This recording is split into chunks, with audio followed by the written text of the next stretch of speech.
Hello. Damn. So, um, I'm gonna be honest with you. For the first time ever, joined a VTuber Discord, and I spent like 16 hours in a voice channel yesterday, and I only got 4 hours sleep. But fuck it, we will.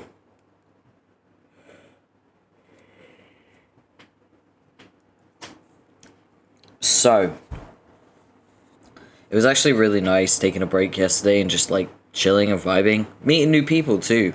Really cool people actually. Some really nice people showed up. Very chill.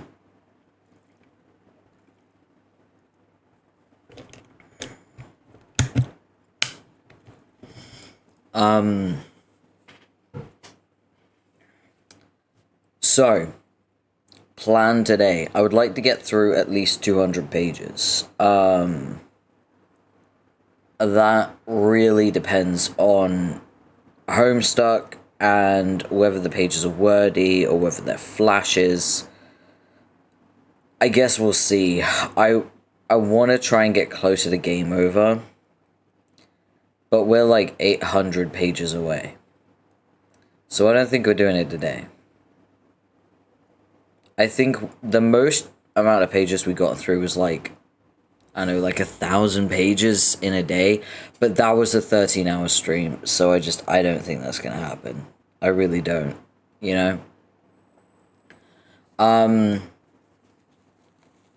I left it off on Act 6, Intermission 5, Intermission 4.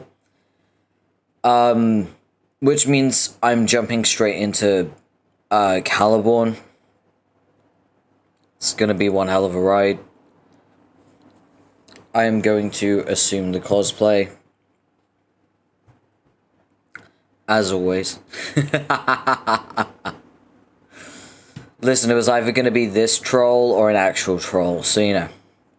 We're going to jump in with my Dirk outfit. Also, friendly reminder, in 6 days, I receive my custom model.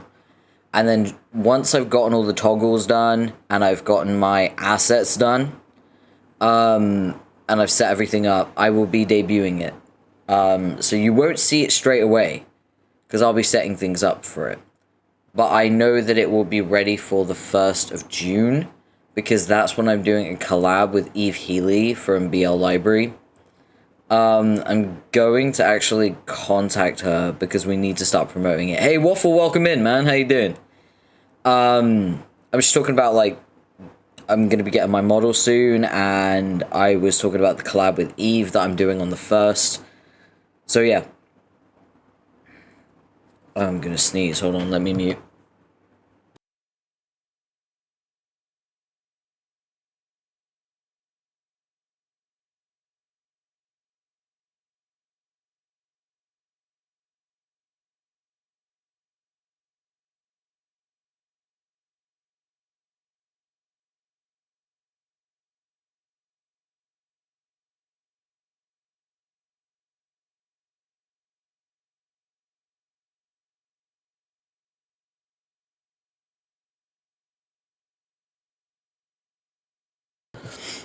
You ever sneeze so hard it, like, makes you tear up?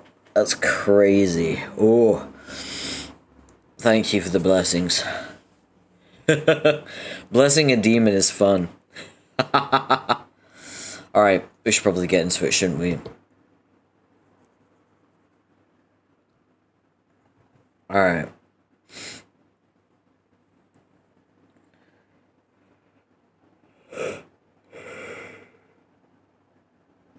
Just gonna bring my microphone close to me so I'll mute while I move it so you don't hear rustling.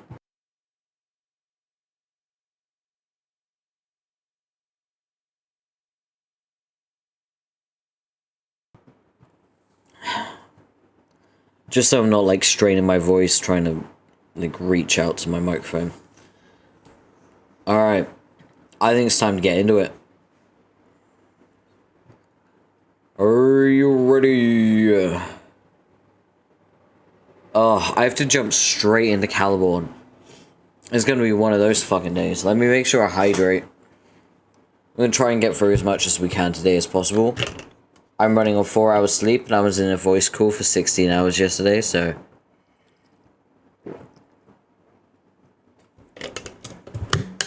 Fuck it, we ball. Let's do it. Also, if you're a Xander Netherbrand fan, you know, a Netherling, highly recommend the Netherling Discord. Super fun place, really cool people. I had a really fun time yesterday hanging out with them. So. 16 hours, yeah, I joined at 5 p.m. I left at 7 a.m. No, 8 a.m. Yeah, I left at 8 a.m.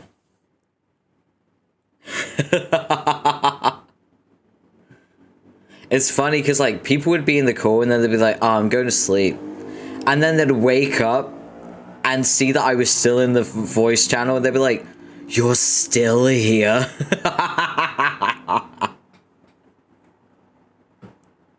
People would be like, I left, had dinner, had a shower, went to sleep, woke up, and you're still here.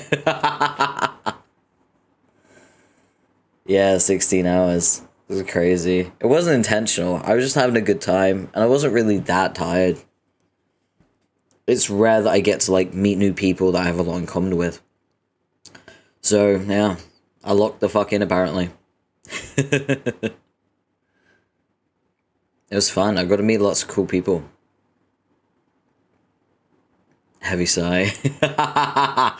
You know what I'm like, though. Dory, when we first met back on Army Amino, we used to have voice calls that were like 6, 7, 8 hours long. Like, I remember watching the sunrise in our phone calls. Like, you know me so well. This is the moment where Dory's like, I'm not surprised. I'm just disappointed.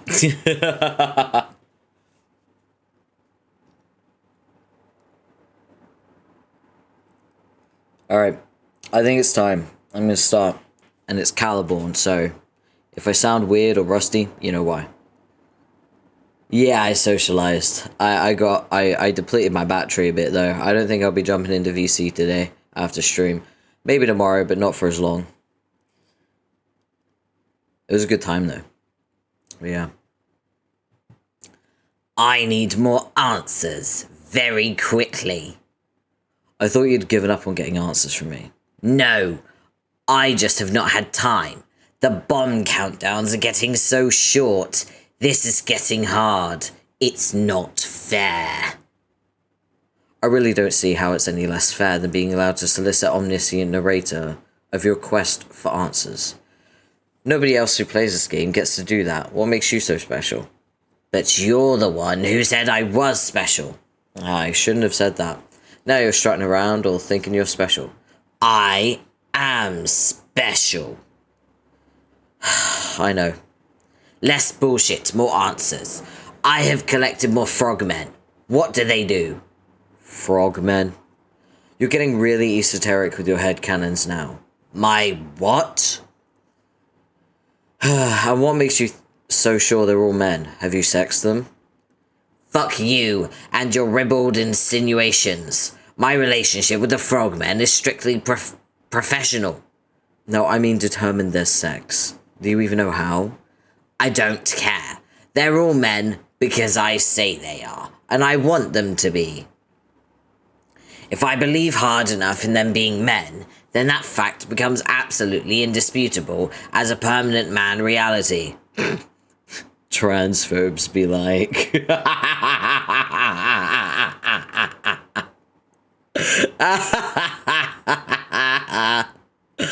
That's funny. Tell me I'm wrong. Oh, wait.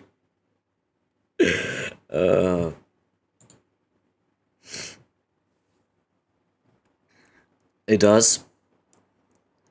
Are you telling me that you have reason to believe that my entourage of distinguished gentlemen consist of anything other than boys?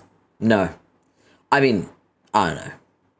I'm not there, so I can't sex them to be sure. You fucking pervert. That's not what sexing means, you little shit. I'd like to change the topic away from the lust you're feeling for my handsome frogmen. I have obtained some stripe hats. Yellow stripe hat, blue stripe hat, red stripe hat. What do they do? Why do you always want me to spoil stuff for you? Why can't you be at least a little bit scientifically inquisitive and find out what they can do yourself? Have you tried injuring blue stripe hat yet? No. Why would I hurt him? He's my loyal minion, albeit one who is overweight and apparently useless. Anyway, I don't have time for science, just tell me. Blue stripe hat randomly time travels somewhere if you injure him. Red stripe hat can also travel through time, but only using fire as a gateway. Yellow stripe hat is a tailor. A tailor? Yes. You mean someone who sews stuff? Yeah, a damn good one too. That's not a power, it's more like a fucking hobby, which has no value to me whatsoever. If you want to be a big shot time traveler, you're gonna need a good tailor. Everyone knows that. No, makes no sense. What if someday you get some sweet new threads? Who will maintain your wardrobe for you? Do you think you'll wear that t-shirt and those stupid suspenders all your life? I will never stop wearing my awesome suspenders. No one can make me, not even my tailor. Whatever you say. You're wasting time again. Better hurry up and conquer this planet so you can find eggs. What? Whoops, I mean purple stripe hat. Forget I called him that. Oh, yes. I'm really looking forward to these next few guys. I have a feeling the farther I go, the more useful and exciting the frogmen are starting to be. You won't be disappointed. Alright. Let's get into it. End of Act 6, Intermission 5, Intermission 4.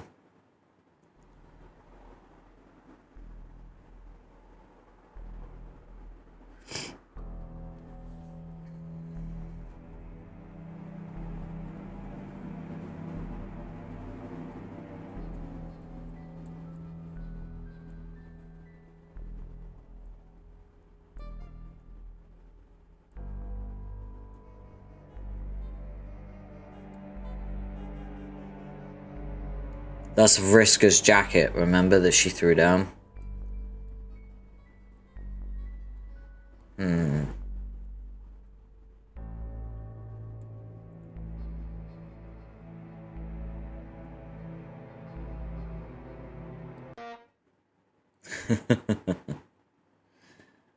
Okay.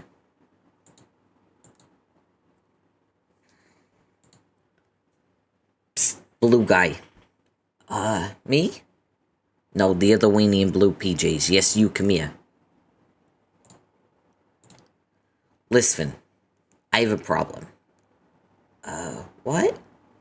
Now, we both know someday I'm gonna be the one to swindle you out of the life ring. We do? Yeah, shit is inevitable. Inevitable. And we all know it. Okay. Yeah, shit is blah blah. I like priceless treasure, you got priceless treasure. My fucking hero title deal all. But guarantees. My fucking hero title deal all, but guarantees. I'll steal it from you someday. And I'll come back to life. So I can get all the gold. And make all... So I can rip shit up in the real world. Get all the gold. Make all y'all my slaves and rule everything forever. I see. Just one problem though. What's that?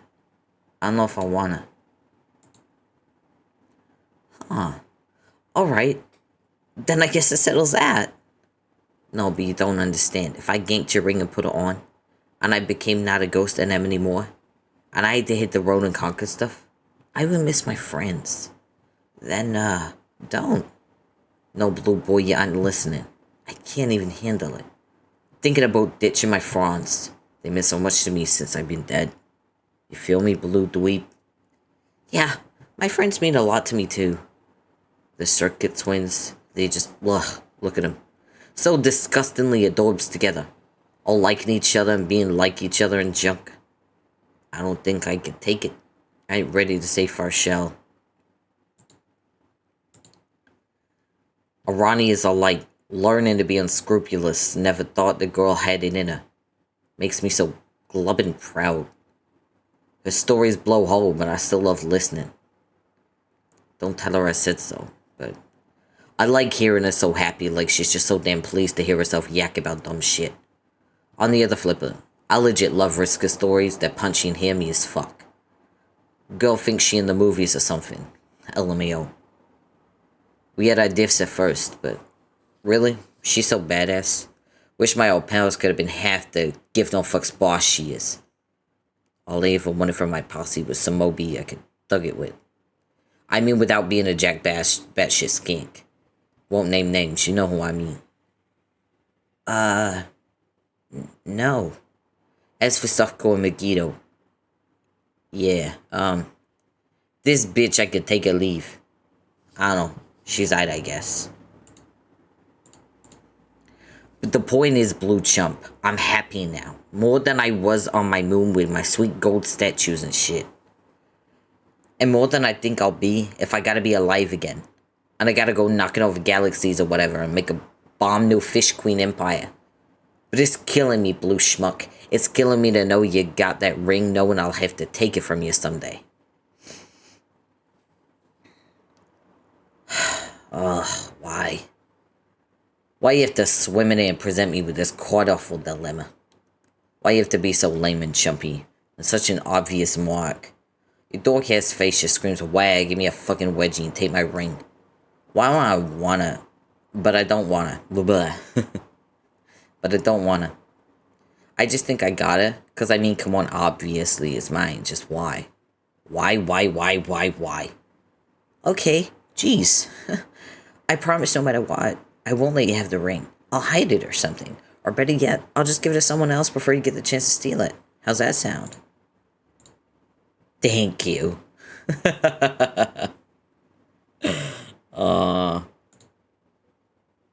Alright. Let's move on.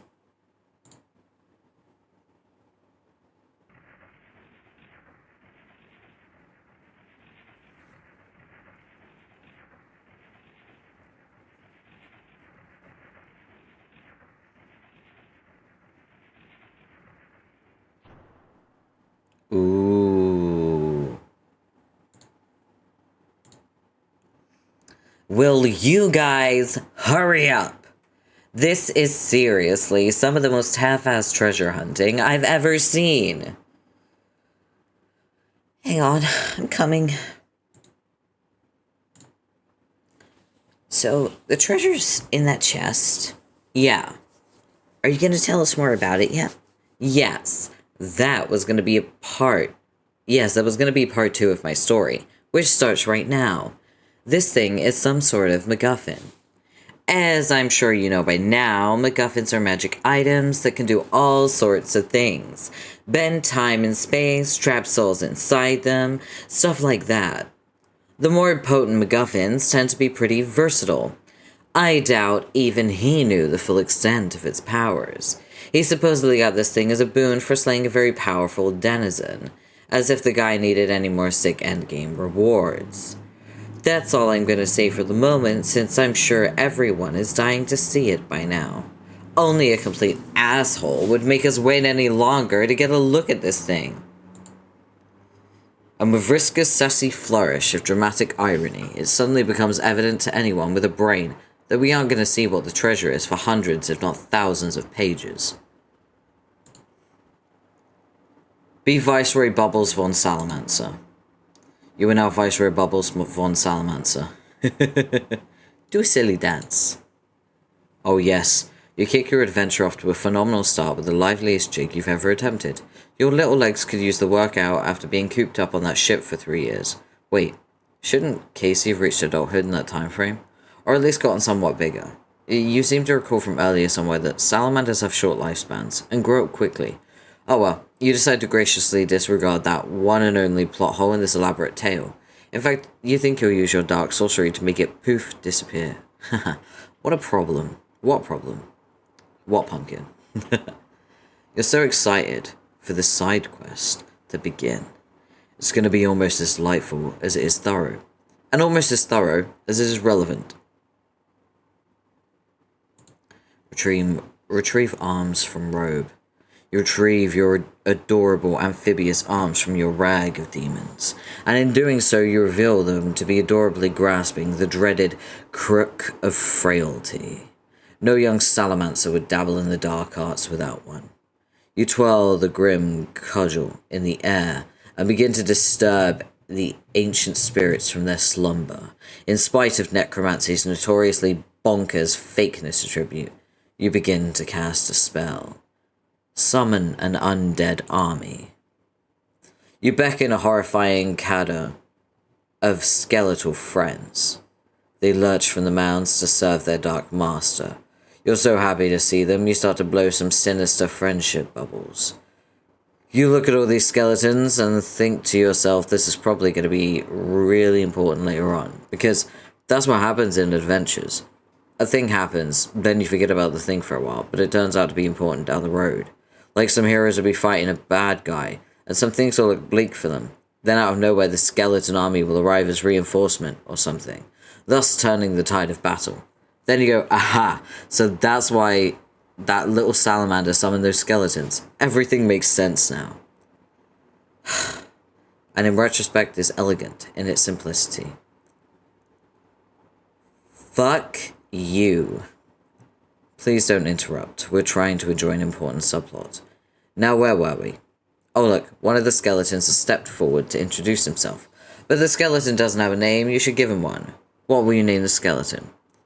Clattersworth, Bone, Captain Nibbles, Fosserby Oldington III, Mr. Ribs, Sculligan Malone, Bone. You declare this loyal follower to be Bone. Bone is most pleased with his gentlemanly appellation. Hang on, another skeleton approaches to receive a title. In fact, it looks like they all want names. You decide to name them all one by one.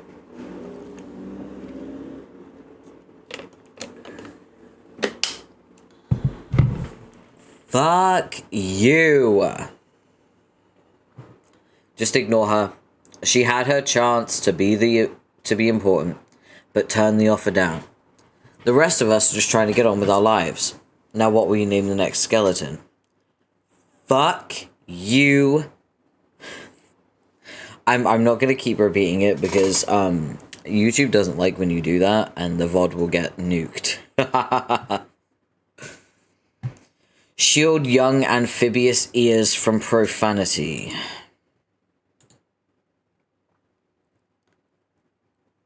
Oh, no. Oh, fuck no. We're going to look at what's in this chest right now. Do you hear me, you fuck? I didn't scrape and claw my way back to relevance for this shit. I'm doing something fucking important. And when I do something fucking important, everybody better damn well pay attention to me. What?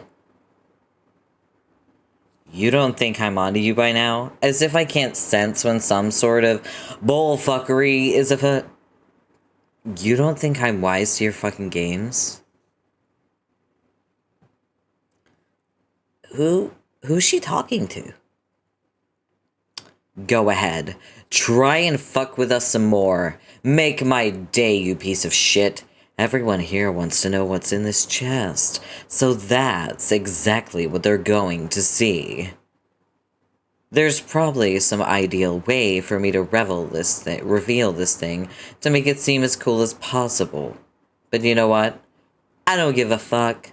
I'm just gonna dump it out on the floor, right here and now. There. Fucking there. Ta-da!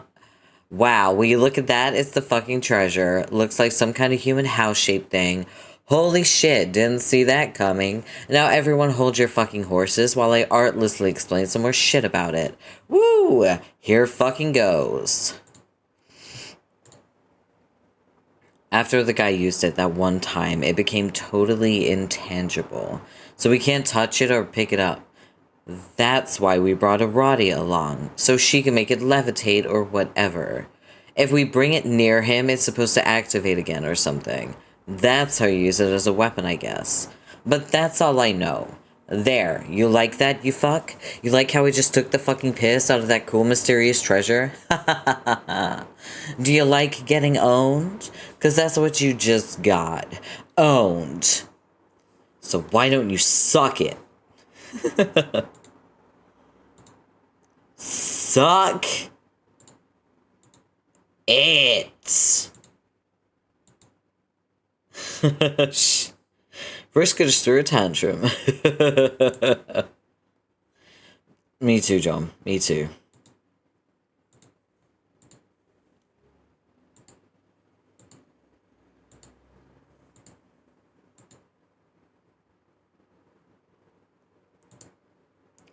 Okay, I'm not sure what that crazy outburst was about, but I think I'll just let that one go, because you say this little house thing is intangible? Yes. So I can't touch it? Yeah, I'm pretty sure that's what intangible means. What happens if I try? I don't know if I would do that if I were you. I'm not too worried.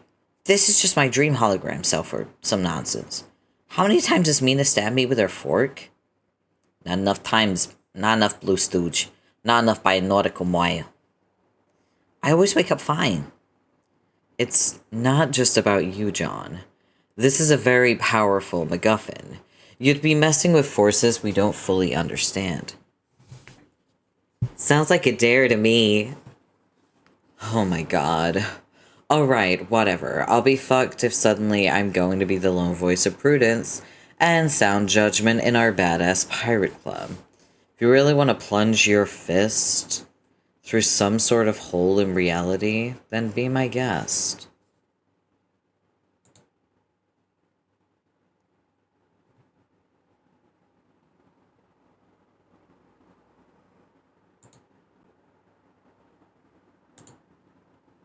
Ouch.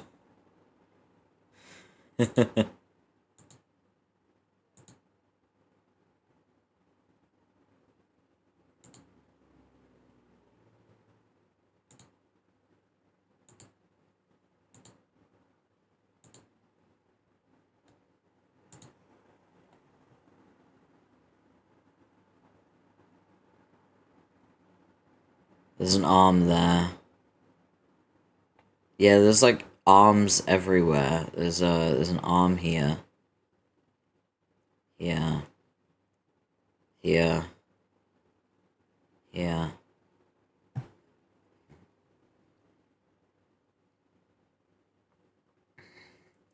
You know where else there's an arm?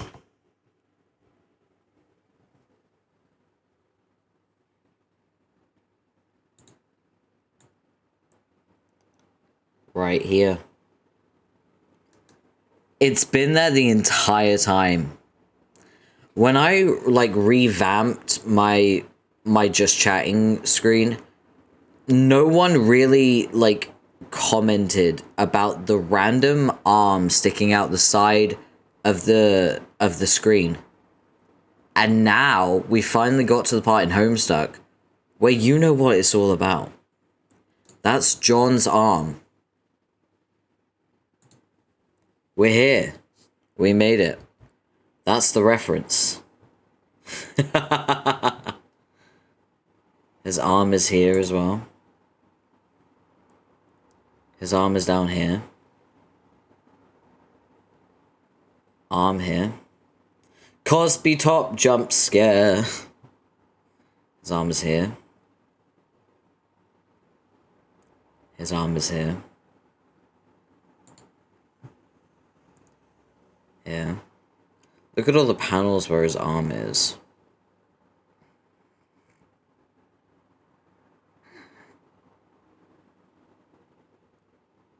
Isn't this crazy? Seeing, like, basically a hole in the reality of the entire comic.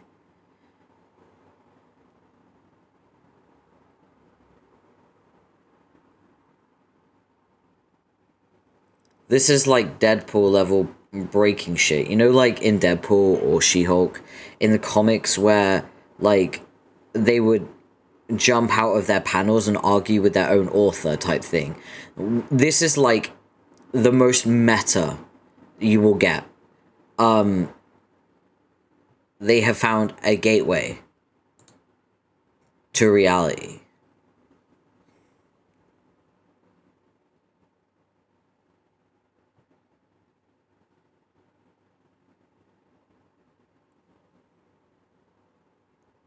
And the interesting thing is, I think in Homestuck, when they did this, they made a very poor decision.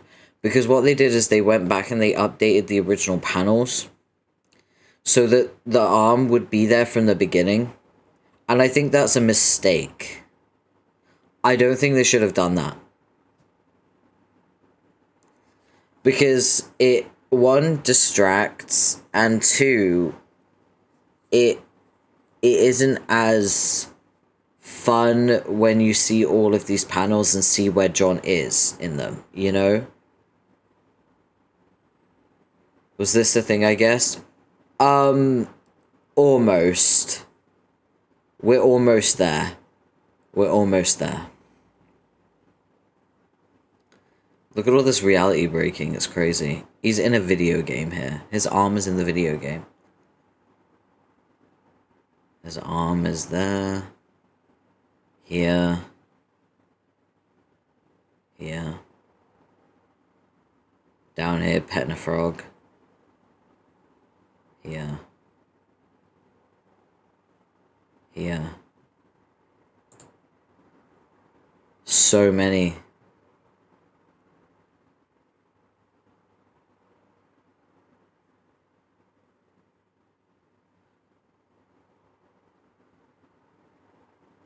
It's like Where's Wally, but instead it's John's arm. I know Americans call it Where's Waldo. Next to Little Sebastian. Yeah. Calliope's room.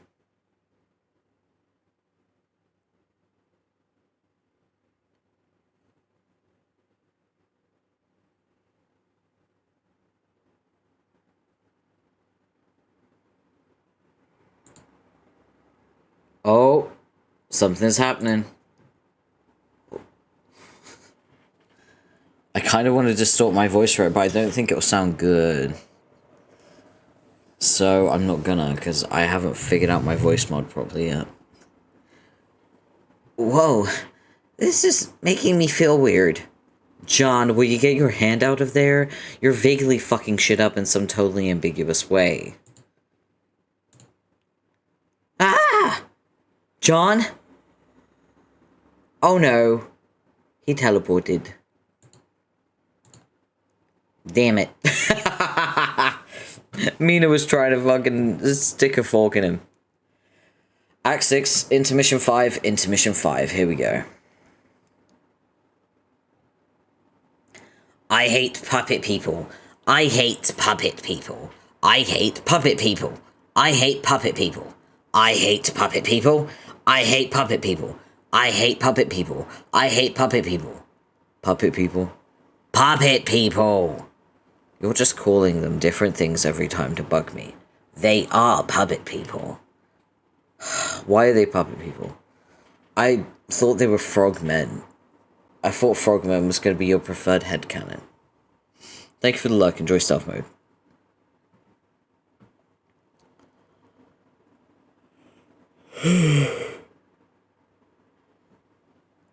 I thought frogmen was going to be your preferred headcanon. Because they are like bigger life puppets. How so? Their skin is soft. Soft? What do you mean, soft as in smooth to the touch, like a baby's behind? No, more like fuzzy and squishy. What? Like plush. You know, like a goddamn puppet. Hold on, are you telling me these fuckers are literally made of felt?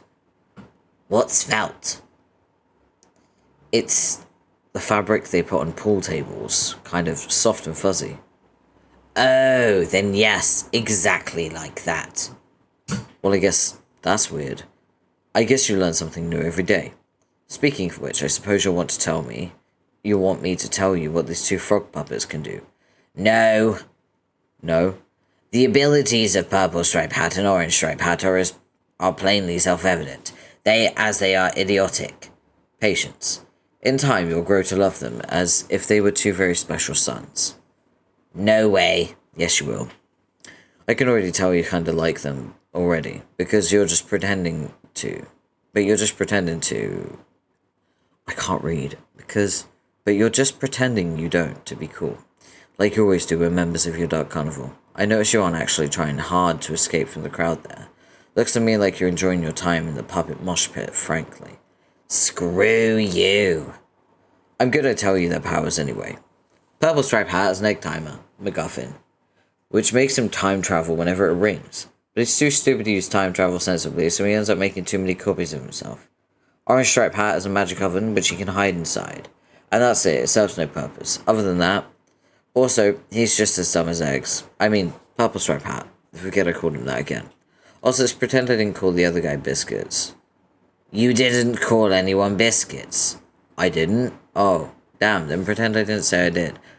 I don't care. I don't want to hear any of this.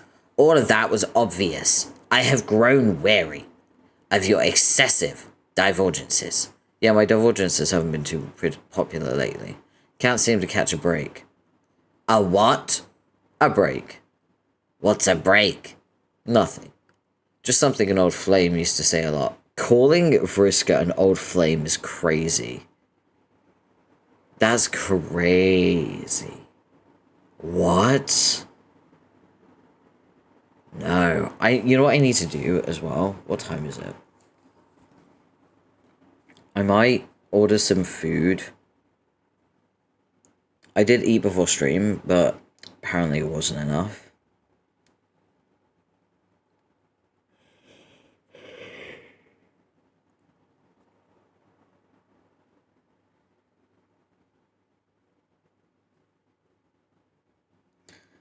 Shall I order Greg's? I'm trying to think of like what would be like really ideal. Probably Italian, right? Just like...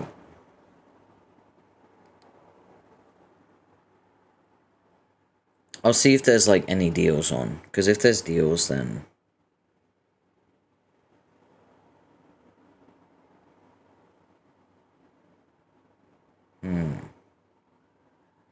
Ooh, there is a deal on the Italian that I like to order from.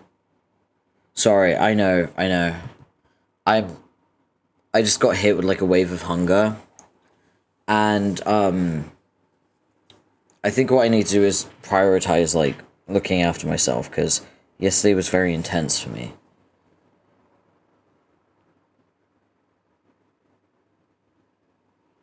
So I think I'm gonna get myself some carbonara.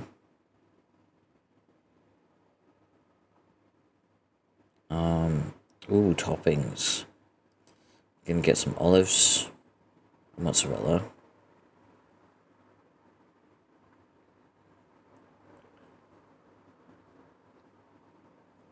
Ooh, dessert.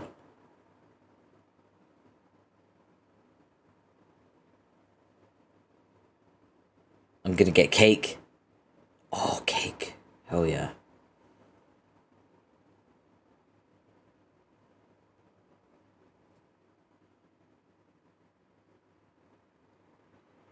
Okay.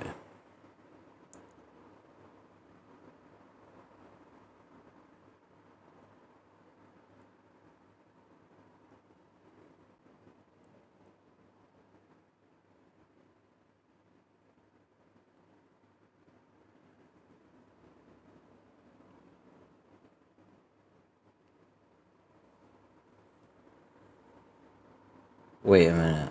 It said £8 off. Am I being lied to?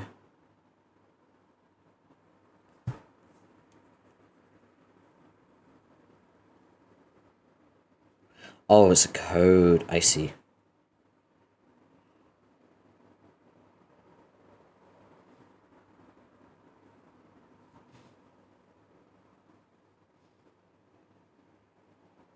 Yeah, there we go.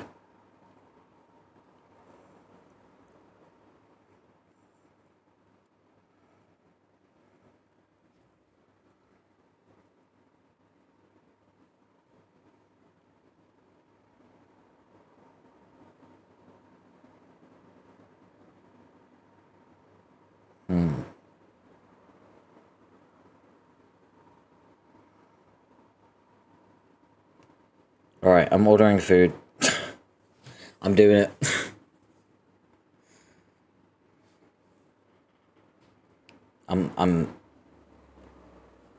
I need it, okay? Wait. That's not right. There we go.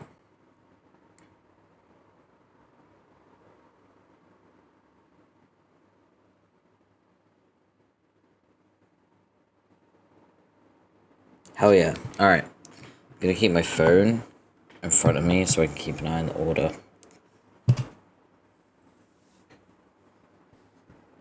Apparently I got like 40 minutes, so decent. Alright, we'll get back to it. I'll try to stave off the hunger by having a drink.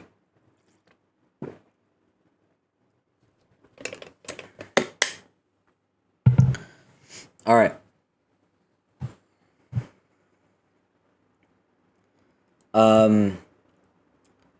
Well, not so much an old flame, as someone who callously spurned my extraordinarily inappropriate advances one time. She really blew it, though. She could have been the star again, if only she said yes. Things are pretty passive-aggressive between us now. Women, am I right? No, don't do this. I don't want us to bond over your female problems. Stop trying to be bros with me. You know how it is. Sometimes a guy just wants to take a look at what an adorable salamander is up to and scrutinize that situation carefully. Like, really see what's going on with that, you know? Is that so wrong? So what if I want to watch a young salamander spend several hours naming skeletons? It's my right to do that. I should be able to watch Bubbles name a million fucking skeletons if I want. I should be able to do that without a spiteful attention hog stealing back the spotlight while she does something important. Who cares about important stuff? Important stuff is so overrated, in my opinion. I stopped listening. I don't even know what you're saying because I'm not reading it anymore. You can go ahead and babble all you want about meaningless trash. I've totally checked out of the conversation, so bye. I wonder what Spade Slick is doing right now. End of Act 6, Intermission 5, Intermission 5. You are now Spade Slick. It appears that you will be the focus of an exciting new subplot. That is, if everyone's okay with that. You're not sure. Is that allowed, you wonder? Is anyone going to throw a tantrum and make us look at something else? Leave me alone, you fucking creep. Good news, Spades. Looks like your subplot checks out. You have the green light whenever you're ready. Gaze over balcony at horizon.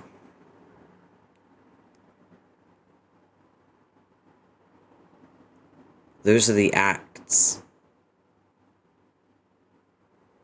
There was some commotion up here earlier. That guy flipped your bed over this balcony. You flew in the water like 1,000 feet below. You had to climb all the way back up, sopping wet. You think he said something about English. You don't see any sign of the rival mob boss, though. You'll have to investigate. You might not have much time to find him, though. The sun's setting on the horizon.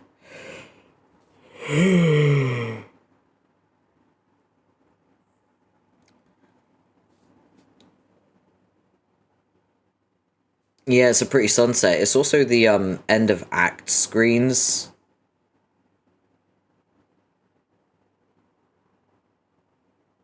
So whenever there's like an end of act, this is what it looks like. It's like one of these little curtains with the cogs. Same background. Yeah. Meta.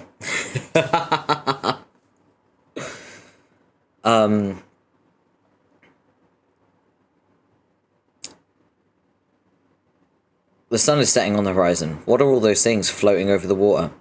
You can't quite make them out. Even with your awesome cyborg eye, which can probably make you see better. Maybe. I'm not sure. I don't actually know anything about cybernetics, to tell you the truth. I just gave you a red eye because I thought it looked cool. Inspect green torso. Looks like this asshole in the white wig is dead. Yeah, the same asshole who nursed you back to health even though he didn't have to. And even though he kind of promised he wouldn't do stuff like that by way of some vague pledge, involving a yellow ruler. But he saved your life anyway because his heart was just that big. You're welcome. You weren't listening to any of that because you don't care. Take wand. You're not going to take the wand because obviously magic is fake. Come on. What sort of buffoon would try to wield that thing under any circumstance? You will, however, take the horns. They'll make a nice trophy. You always thought taking trophies from guys you killed was a cool idea. Or at least from guys you wish you killed, who you happen to find dead. Investigate. This appears to be the murder weapon. Looks like English was the triggerman, then ditched the weapon by the body for some reason. You've never seen the guy, but you heard he carries a big overpowered gold machine gun. Pretty garish in overview. The man has no subtlety whatsoever. You and he sure have different styles when it comes to running an organized crime outfit. You honestly think you might be some sort of huge man-child, and I honestly think you might be right. Equip. You take the golden Q staff. Holy crap, this thing is huge. Good thing you have robot arms now. The weapon weighs several hundred pounds. But to a Hulk like him, it's as light as a feather. And to a cyborg like you, it's as light as a slightly heavier feather. Search for English. Man, how sweet would it be if you could use his own weapon against him when you get your revenge? Hey, who goes there? Ah, of course. It's the cute little dame who tended to you while you were bedridden. Her soup was so delicious. Whoa. What are these dumb horns doing on your head? Those don't belong there. You toss them on the ground, stomp at them nonchalantly. She's shaking like a leaf. She must be terrified. You assure her there's nothing to be afraid of anymore. Everything's going to be okay. The asshole in the white wig is dead. Interrogate Miss Paint. Now that you've settled her nerves down, which you haven't actually, you ask her where the guy who did this went. She says he smacked her across the face with his cane. You say he did what? Why, I order. She says she thinks he's probably gone now. You say, oh. Any idea which way he went? She says no. You say, Any idea what she might be doing later? She asks what you mean. You say, any dinner plans? Or, hey, Slick, what exactly are your intentions towards Miss Paint? You could at least wait until the blood is dry before making your move. I know you've always had your shitty cybernetic eye on her. Yes, the same eye that's probably just a useless piece of red glass, overlapping an otherwise perfectly healthy eye. Yeah, that one. Ah, fuck it, who am I to stand between you two? You obviously make an adorable couple. Why would I let my rotten luck... Why should I let my rotten luck with ladies rain on your parade? That's it, I'm calling it. I'm declaring your ship to be officially canon. Now don't fuck this up, Slick. Inquire about personals. Personals? She says. Yeah, you say. Your personal items. What items, she wonders. You know, all the shit you had on you before that guy turned you into a damn robot. Like, your hat and stuff. Oh, yes. She knows exactly where all that went. She says this way, but please try to be quiet in case the green beast is still nearby. Miss Paint, retrieve personals. She leads you to one of the mansion's several dozen pantries and retrieves your box of stuff. Here you go, she says. The hat was a little worse for wear, but she took it to the tailor to have it repaired. Tailor? What tailor, you say? The one that appears when you pull his pin from the little doll. She said she put the pin back, though, because the man was rather grouchy and unpleasant. Wait a minute, of course. The doll. Take doll. You knew you decided to hang on to this thing for a reason. Pull pins. English has no idea what he's in for. You can't wait to see the look on his face. Even though the look on his face is always pretty much the same, since he's a skull monster. Yeah, better leave the black one in though. Pulling that one could have some really weird consequences. Command minions. You tell all these mugs to listen up. This gang is now under new management. The The surly mob of puppet people look you up and down, glance at your queue staff, and shrug. Yep, you're the new boss. They appear to tacitly confirm. Miss Payne, you say, there's a vacancy in the gang's 8 spot. You got anything more suitable to wear? She claps her hands and said, oh yes, she has just the dress for the occasion. She says, BRB, consult with brains of operation. You say, hey you, wise guy in the maroon hat. What was his name again? Some weapon, shaped like a 7? Boomerang? No, that wasn't it. Your memory's failing you. Might have taken one blow to the head too many. When that universe exploded. Hey, why did that universe explode again? Can't recall for the life of you. Crowbar. What? Crowbar's his name, the guy says. Ah, yeah, that's right. Now you remember. You used this crowbar a while ago to smash a priceless clock to pieces. You have his crowbar? He asks. No. Lost track of it? Any idea where it is? No clue, you say. Damn, he says. You ask him how they can get out of there. Here. Go somewhere to regroup, make some plans, hatch some schemes. Maybe draw a map or two, preferably in a hideout. He says he can lead you back to one of the gang's old haunts. You say, after you then. He said, hey. Yeah? What happened to the old boss, he wonders. Is he dead or something? You say, none of your damn business, now get moving. Lead gang back to hideout. Through here, Crowbar says. Hey, what's this thing? Clover asks. Hey, what's this thing? Clover asks. Nothing, you say. You think the idiot who used to live here was doing some sort of science experiment. Pretty much, Miss Paint says. Don't touch it, you say. Could be a death trap. Clover pulls his hand away quickly. He looks worried. Dye asks if he can have his doll back. You say, of course not. Shut up. He looks crestfallen. Go through the 5th wall.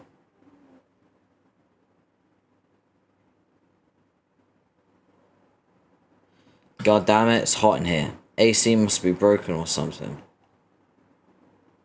Exit this weird little girl's room. You leave Damara's room, and Great sees a stab wound. What is even going on in here? Crowbar, where the hell are you leading us, you ask? He says it's the doc's old apartment. Really posh digs. Primo location too. At least it was before the universe exploded. Why are there giant holes in the walls, through which can be seen an abundance of blinding green plasma? You inquire. He says because the apartment is now floating somewhere inside a huge sun. A sun, you say? Well shit, no wonder it's hot. You could cook breakfast on your cranial plates. Hiding out in the middle of a big sun doesn't sound like a real tenable predicament. Does it, Crowbar? No, boss, he supposes it does not. Sounds like it's actually kind of a shitty predicament, doesn't it, Crowbar? Yes, boss, he supposes it does. A predicament defying any sense of reason, safety, physical comfort, and most laws of science, probably. He wouldn't know about that, boss. You'll have to ask a scientist. You got a sassy mouth on you, Crowbar. You say to Crowbar, a real sassy mouth. He says if you don't want to stay, that's fine. There are contingencies in place. Contingencies, you say? He says Doc's suite had an emergency exit which the gang could flee through whenever things got too hot to handle. Circumstances, he said, which never once presented themselves until now. In the most literal way possible. Yeah. You say, because of the sun. Yes, he says, because of the sun. Well, what are you waiting for, Crowbar? Keep leading the way. Crowbar, keep leading the way. Hold up, you say. You're not sure about this Crowbar leading the way business. Who's the leader here? A smart mouth. Blech. This smart mouth or you? He says, you, of course. But you don't know where the exit is. You say bullshit. You've been here before. You know this place like the back of your hand. You show him your hand, which is now mostly unfamiliar to you because it's made of metal. Put your hand down quickly because of that. That didn't serve your rhetorical purpose at all. He says if you insist, the exit is in the room with the clock in it. Do you remember where that is? You say, what do you look like, a moron? Of course you remember. Then after you, he says. After you. It's obviously down here, through one of these doors. Watch and learn, buddy. That was not the right door. Just take us to the exit, Crowbar. He says, yeah, sure. You lead the mob through a few more of these weird skinny panels. Some of the guys get distracted over there in the lounge, just make a quick match-up at table stickball. A fun game they made up, which is based on their hats. You tell them to quit playing pool and get over here. They start laughing their asses off at the noob who doesn't know a game is table stickball when he sees one. Crowbar. Show slick exit. So this is it, huh? You say. Why does he keep the exit in the room with the clock anyway? Crowbar says the exit's in the room with the clock because the exit is the clock. You see, you look the clock up and down. Doesn't look the same as you remember. It was a lot fancier when you smashed it with the crowbar. You mean the crowbar? All purple and gold and taken? As if deciding a fate of someone you don't know or care about. Someone who doesn't understand a golden opportunity when she sees it. Someone whose behavior may have been controversial and whose sentence, apparently, had to be arbitrated by a magical timepiece.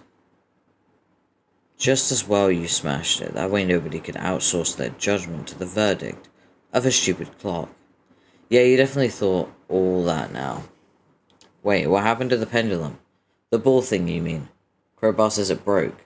You see? Alright. Anyway, none of that matters now. How are you supposed to exit through this thing? Guess you have to open it? Yeah, he says. How, you say? He says, oh, you know, gotta pry it open. If only they had a tool with which to pry. Perhaps a tool which is notorious for its prying ability. It just so happened to be its sole purpose. You wouldn't happen to know where such a tool might be, would you? He asks, no, he supposes not. There he goes again, with that smart mouth. Nothing but sass from the old guy. You're starting to miss your old right-hand man. At least when he got sick of your shit, he would just turn around and light a cigarette. Punch clock. There. Crowbar, schmobar. How the hell are you gonna squeeze all these big galoots through that skinny ass door? Wait, you might have an idea. Wasn't there a guy with an oven?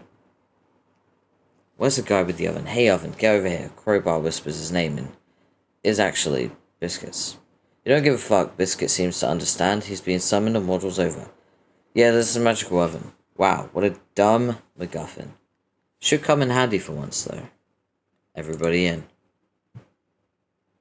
Everybody in the oven. Let's go. Let's move. Move.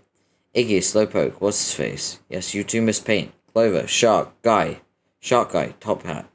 Get in there. Crowbar. You can take the mouth off all you want. You can mouth off all you want. Just do it in the oven. Stitch Face, Fatty, Fireman. The Centaur Butler. Yeah, what the hell? Come on in. He can be the team mascot or something. Plus, his milk was fucking great. Biscuits, other biscuits. Big guy, bigger guy. That should do it. Take oven. Pick up the 13 of stars card. What? Cards don't go up to 13. Stars ain't a real suit either. These guys really are a bunch of whack jobs. Whatever. You'll just slip it in the deck. Time to go. Wait. Before you do. Perfect. What the shit? This was a secret escape hatch. See, it's all so clear now. When things get too hot to handle, the Doc and his posse duck out the clock into the idiot wagon for a little spin through infinite oblivion with some giant octopus things. Thanks for the tip, Crowbar. Thank you so much. Thank you so very fucking much. Hang on a minute, what's that? Could it really be? You don't need a fancy robotic eye to tell you exactly what it is. You know exactly what it is. It's the fucking jackpot. So it's worth noting, we now have Crazy Jack, Robo Jack, and Dirk all outside the furthest ring. So they're really far away from the main area. Anyone who knows D&D knows that if you have a party member that's really far away, that party member is probably not going to be able to make it to the fight.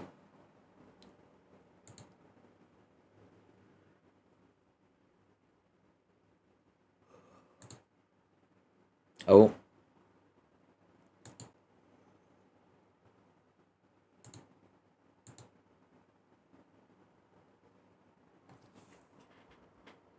So John's just teleporting now.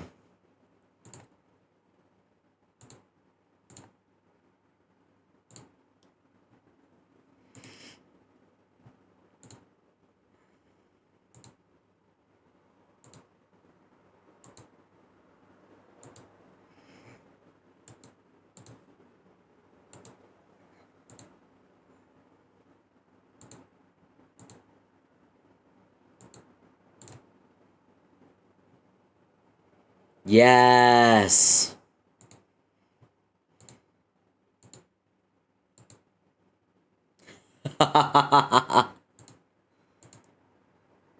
Oh, it's Mother.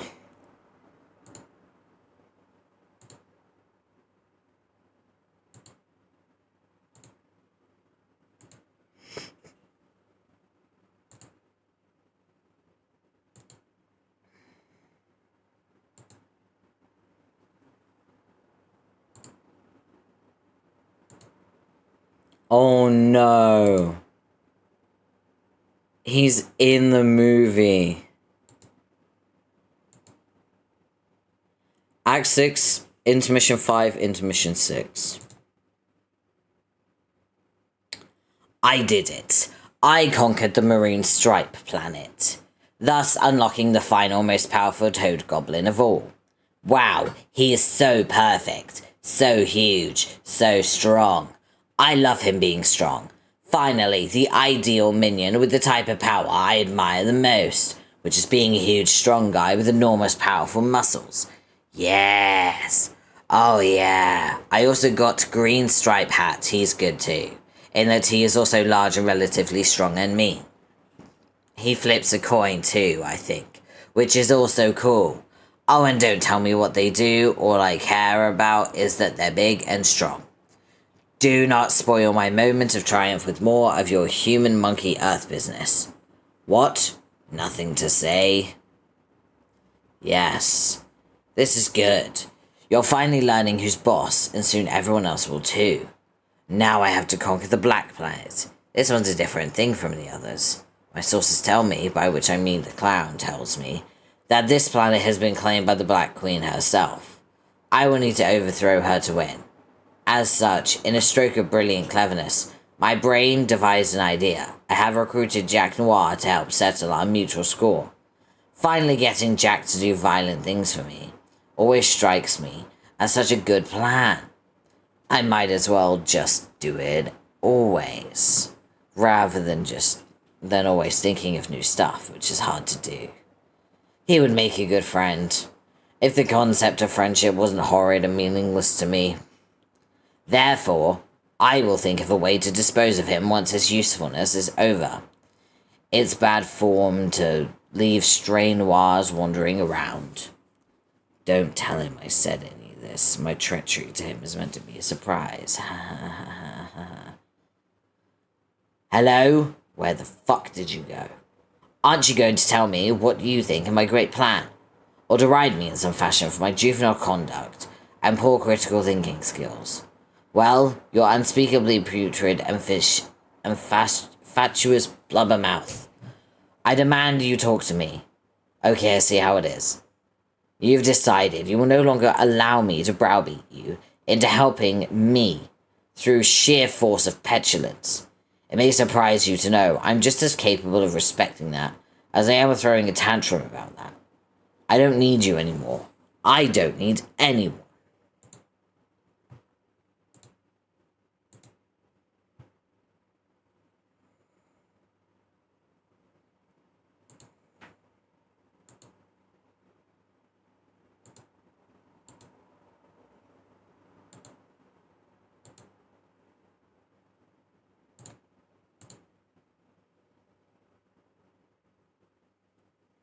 Oh, John got punched out of a panel.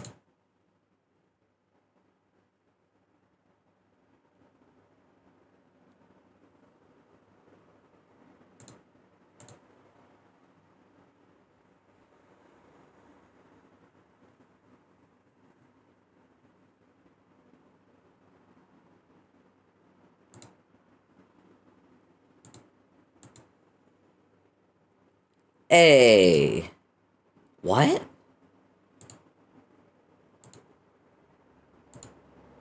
Does this mean we're here? Hello? Is anyone there? Oh. Jade? Nana? Jaspers? Dave Sprite? Regular Dave? Where is everyone? It sucks. Huh. Sigh.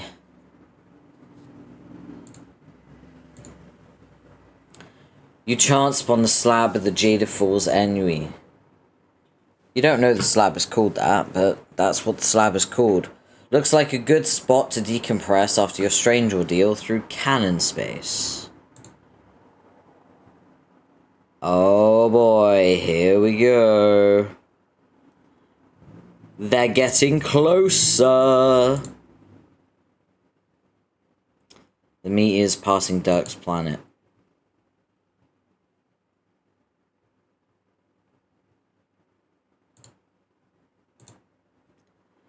So, has anyone figured out how we're actually going to stop this meteor? Or was 3 years not enough time to solve that problem? No, we haven't. Oh my god, we're still traveling at the speed of light, and we only seem to be picking up steam. I don't think it's possible, dude. In fact, I'm not sure we're ever traveling at the speed of light. I think maybe there's some bogus science in circulation that we've been chumped into getting behind. What? Just saying. No, I'm just saying. We came all this way, and we're gonna die. I don't believe this. How could we not have thought this through better? It's like the Reckoning version 2.0 or 3.0, or wait, maybe 4.0 if we're counting the before us session. Fuck the sentence I'm saying. How could it all boil down to yet another meteor hurtling towards Skya, serving as a harbinger of our imminent demise? Except this time we're riding the fucking harbinger. Which is ironic when you think about it. We're brought in this life riding a meteor. That makes sense. That's how we all go out. Ha ha ha. Man, pull together. This thing has to have some escape pods or something.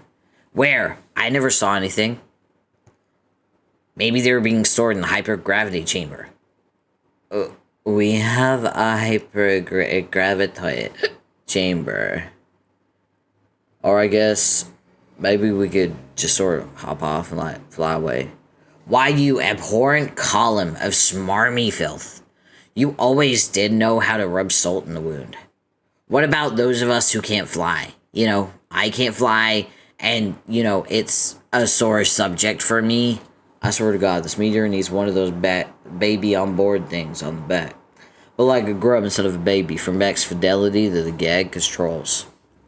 I know you can't fly, dude. Obviously, I'd just carry you or something. I'd rather fucking die. Don't worry, guys. I have a feeling everything's gonna work out. Rose, shut the fuck up. Bark.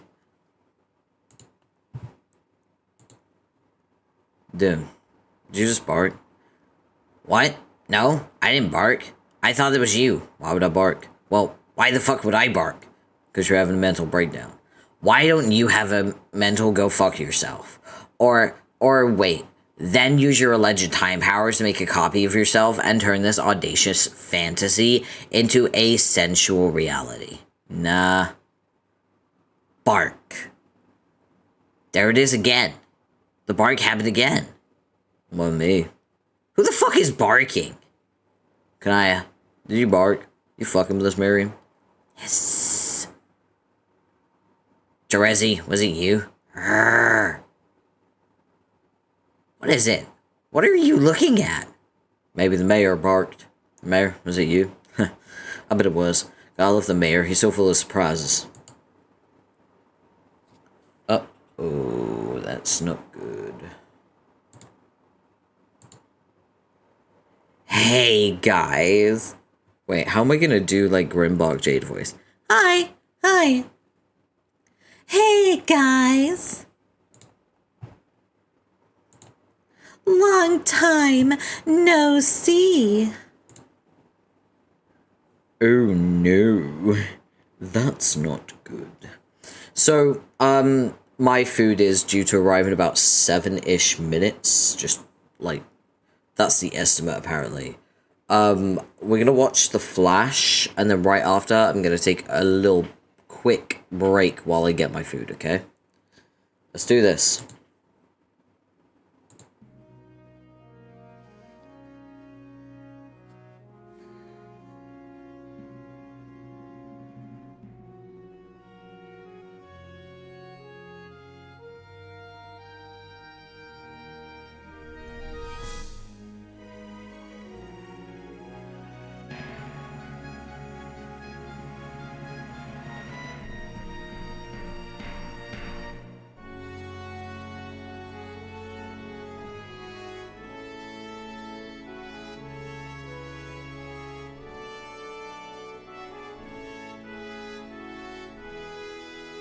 Aerosol.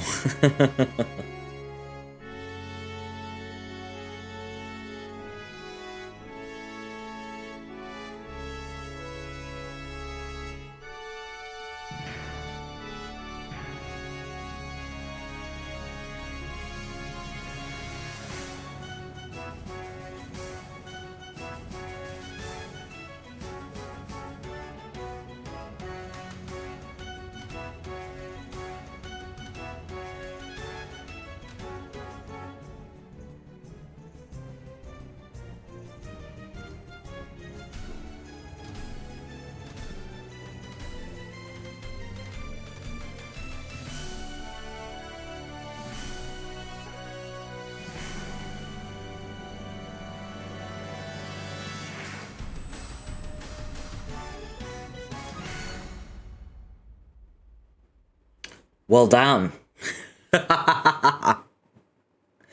They're all here now.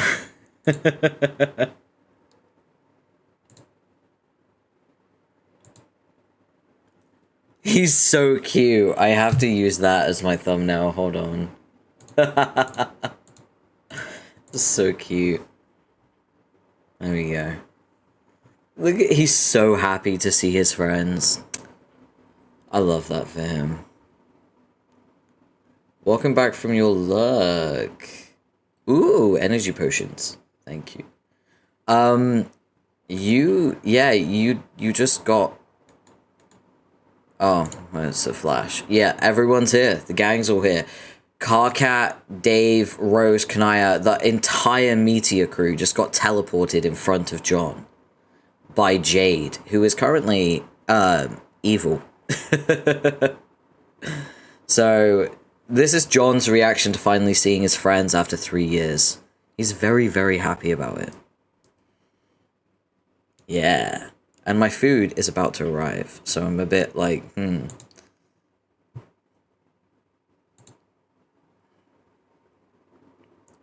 we go. End of year 4. Wow. Moving on.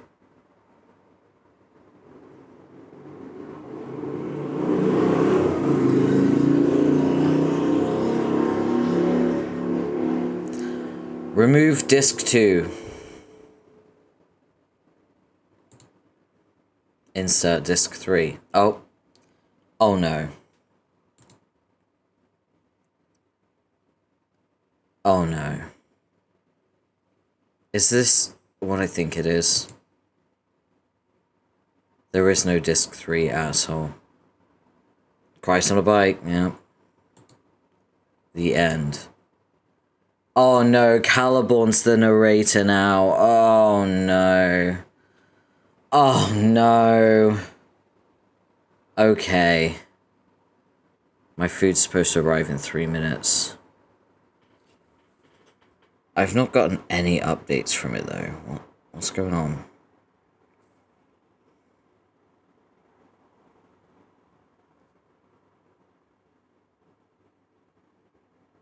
Oh, now I have an update, and now it's saying 7 minutes.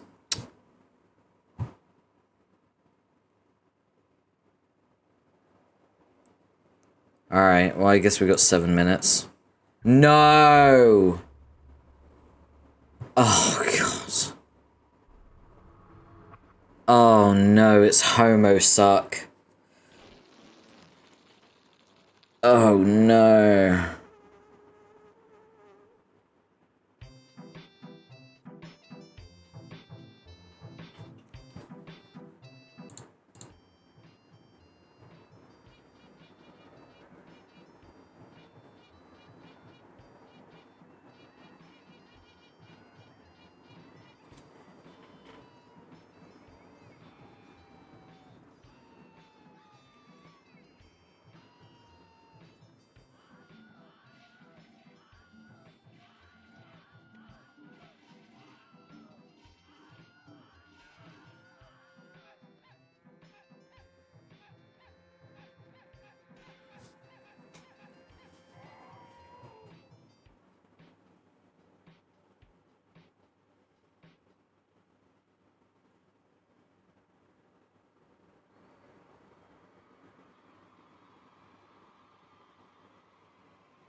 You want to know what you just listened to? So, Andrew Hussey was the narrator for Homestuck, and is actually pretty good at getting music and making music and getting musicians to collab. Andrew Hussey is dead, and the narrator is now Caliborn. Caliborn is not a musician, or an artist, or even a good storyteller. But now he has control of the comic.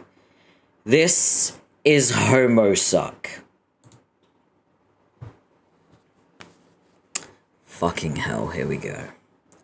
A young male Homo sapien is trapped in his room. The premise is uninteresting and everything about it sucks. Hence the title, which is a portmanteau, consisting of two thematically appropriate words. The male is not very smart. There is something about a human birthday and he doesn't have a name yet, and more stupid things along those lines. All of this is irrelevant. Here's what really matters. A young male cherub has achieved total domination over his quest, thus unlocking his magic mystery planet, and therefore gaining supreme mastery over all events in reality, canonical or otherwise. He became a god tier, obviously, it was easy. Involving a trivial act of self-suicide. It was not a very big deal at all. That's what happens when you're the best. You become the best thing quite casually and off-screen, like it's not even that important. Then he started climbing the god tiers.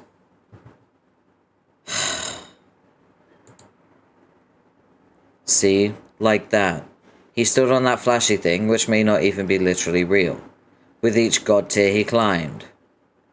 He got a new achievement badge sewn onto his kiddie camper handy sash, which also may be a thing that's not literally real, like many other things, which don't seem to have literal reality but exist anyway. Getting new badges helps you understand stupid things like that better. In other words, they're mostly pointless. Like Gift of Gab, which is especially useless to our hero, since there's nobody for him to talk to, except for a rude clown, and all his dumb green friends, I guess. And he could already talk to them regardless, so what the fuck. The badges are also shitty. I barely even know what to say. One of them lets you acquire objects with your bare hands. No capture logs required. Wow, it's a dream come true. There's another one, and I'm not joking here, that grants you the ability to have non-awkward personal relationships. I wish I was making this up, I really do. But there was one badge he got. That was not a pitiful waste of his time. A skeleton key badge. Having this badge meant he could automatically unlock any lock he wanted to. including all the contraptions on this planet, allowing him to officially permanently assume control of a property of his experiential continuum, which I have reason to believe is called the narrative. And due to his unquestioned supremacy over a lot of things, he's now able to commandeer this enigmatic medium, while totally unimpeded by the ghostly voice of a sarcastic douche. In my dream, I am this cherub. It's me. And as it happens, my dream is a fact. I've taken over the story, and I will now retell it according to my understanding and level of interest. I will additionally provide an honest and brutal critique of the events and the way they've been shown by utilizing the most potent weapon anyone could ever hope to allocate in his specibus. It is the weapon of satire.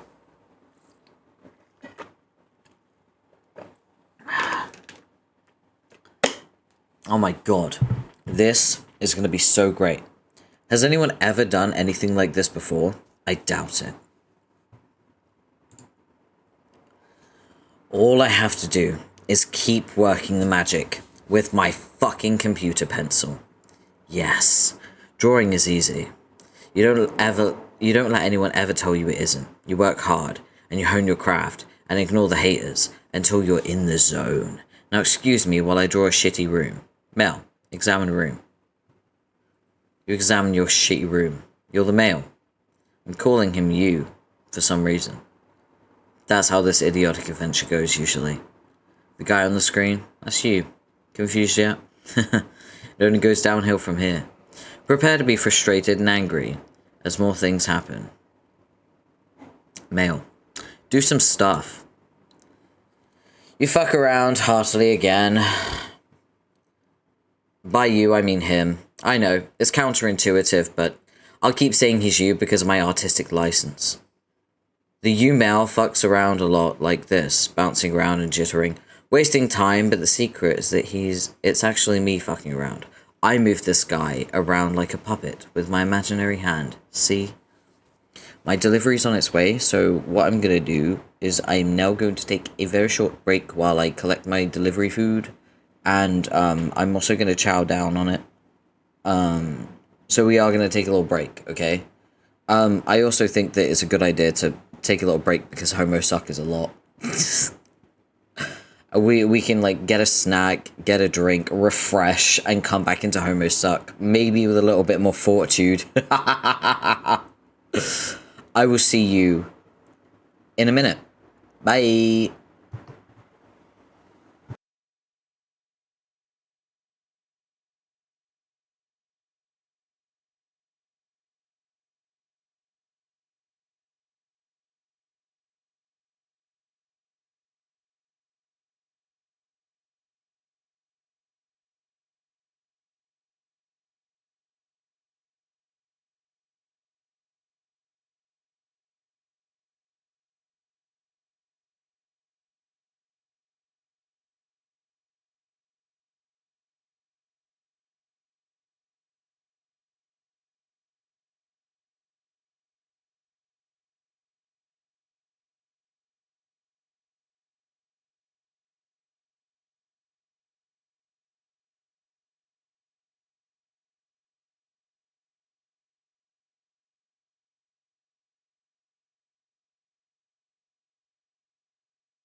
That was exactly what I needed.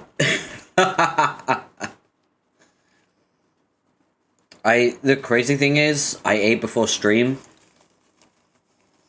I don't think I ate enough. You know what I mean? Because I just ate an entire grande carbonara pasta pot.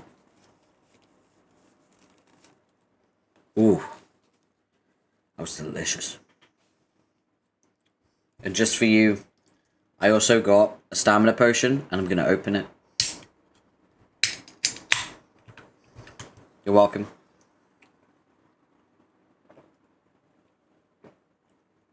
Nothing if not considerate. Okay. Oh, I really have to lock in for Homosuck because it's gonna sap the life out of me. Oh, you know what I am gonna do? I'm a VTuber. What the hell am I doing wearing shorts? I put on shorts because I was answering the door. VTubers don't wear fucking shorts. Hold on.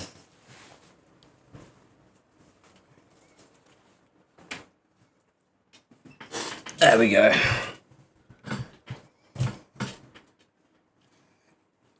Now I'm more comfortable. It's also really warm here, and I just ate, like, a warm meal. So, yeah. Alright, let's do this.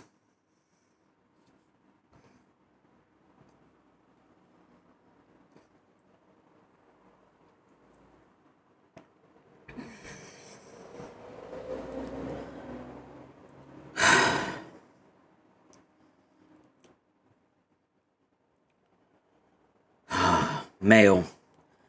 Go open that chest. And I tell my puppet what to do by typing orders in the thing, while pretending that you are typing them. It is a disingenuous ruse at best, to make you believe you're guiding my puppet, while also bizarrely insisting that you are the puppet, by calling him you. I unsuccessfully strive to immerse you in an experience that no one with a brain could ever conceivably wish to participate in regardless.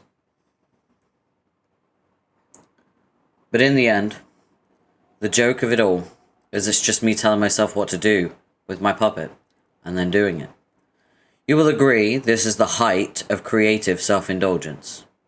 In fact, for me to even be mocking the practice almost feels incestuously masturbatory, even though that is a redundant phrase for cherubs. Hide inside chest.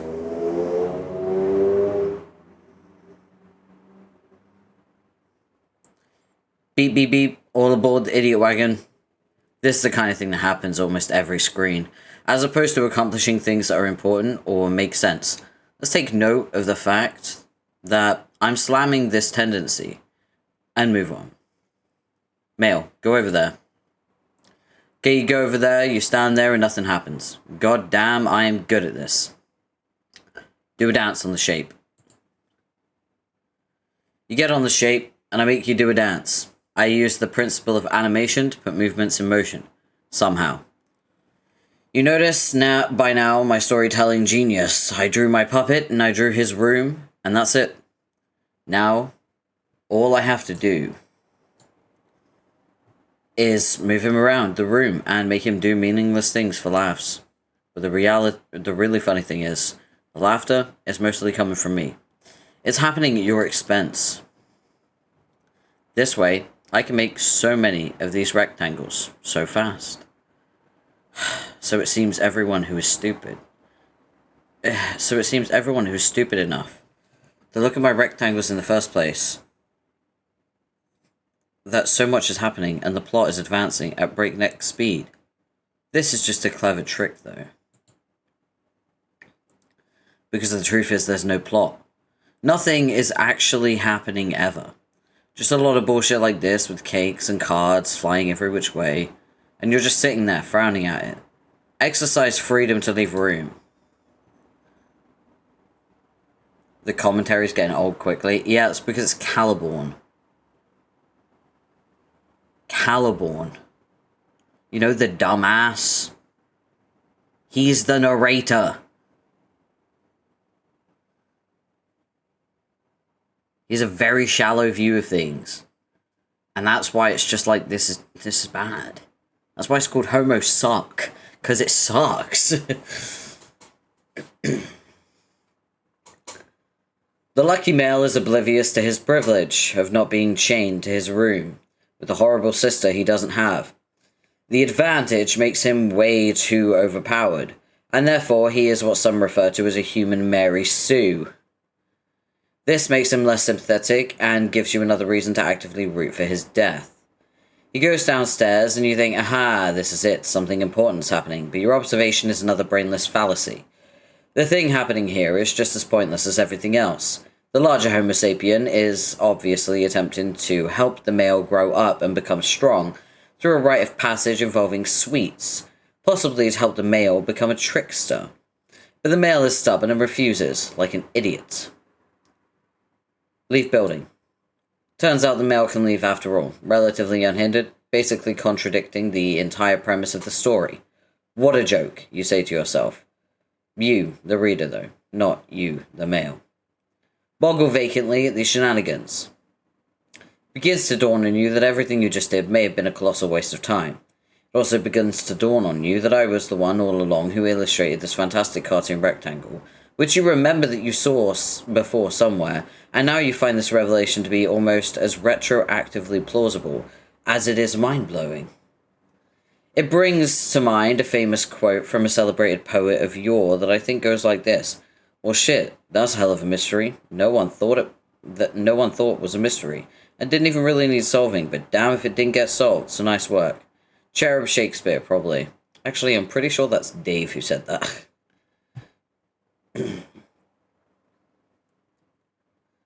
It's either Dave or Doug. It feels like a Strider quote. I'm almost certain Cherub Shakespeare said that. In the interest of full disclosure, though, when doing fine art, sometimes it pays to cheat and find things that are hard to draw on the internet, whether they are already there for you. This can save time and make you appear to be better at things than you really are. Take this advice to heart. If you want to be as successful as me, not gonna happen, by the way. Back to the story. After an endless parade of unamusing and inconsequential events, finally something happens. You'll find this customary for this tale. Lots and lots of stupid, unimportant things happen, then finally out of nowhere, a stupid, important thing happens. A meteor appears without explanation. It's headed directly for the male. There's nothing he can do but accept his fate. Look, he doesn't even try to flee, because he's an ignoramus. Male get murdered by explosion. You, he, are thoroughly murdered by the explosion. You, not him, are stunned, and yet underwhelmed by the moment of anticlimax as you continue to boggle vacantly. You reaffirm your suspicion that nothing you just did mattered at all. Confirm the kill. You, I, produce photographic evidence of the slaughtered male body. He is indeed dead, and will stay dead for the whole story. Only his ghost will show up now and then, in a blurry flash of light to haunt me periodically throughout history. But I will say more about that later. You're gonna smash your head against the wall? I don't think you need to. I think the brain damage from Homosuck alone will be equivocable. Equivocable. Yeah. You think the above graphic looks familiar. You think you've seen this great drawing before, in a different context. You see, this is what master storytellers refer to as a visual callback. Truly exceptional professionals often will take an old drawing they did that shows a similar situation, do a couple of half-assed things, like change the colors to make it slightly different. You, still you, observe that this ingenious feat of laziness makes the repeated things seem more profound and meaningful than they are, for reasons you don't understand, because they don't exist. This is a trade secret among skilled artisans such as I. Please try to keep this on the down low and not tell anybody. It could be our secret. They don't even need to know. End of Act 1. Yep. End of Act 1. We were on Act 6, Act 6, which is the final act before Act 7. Now we are on Act 1. Oh, I'm so done.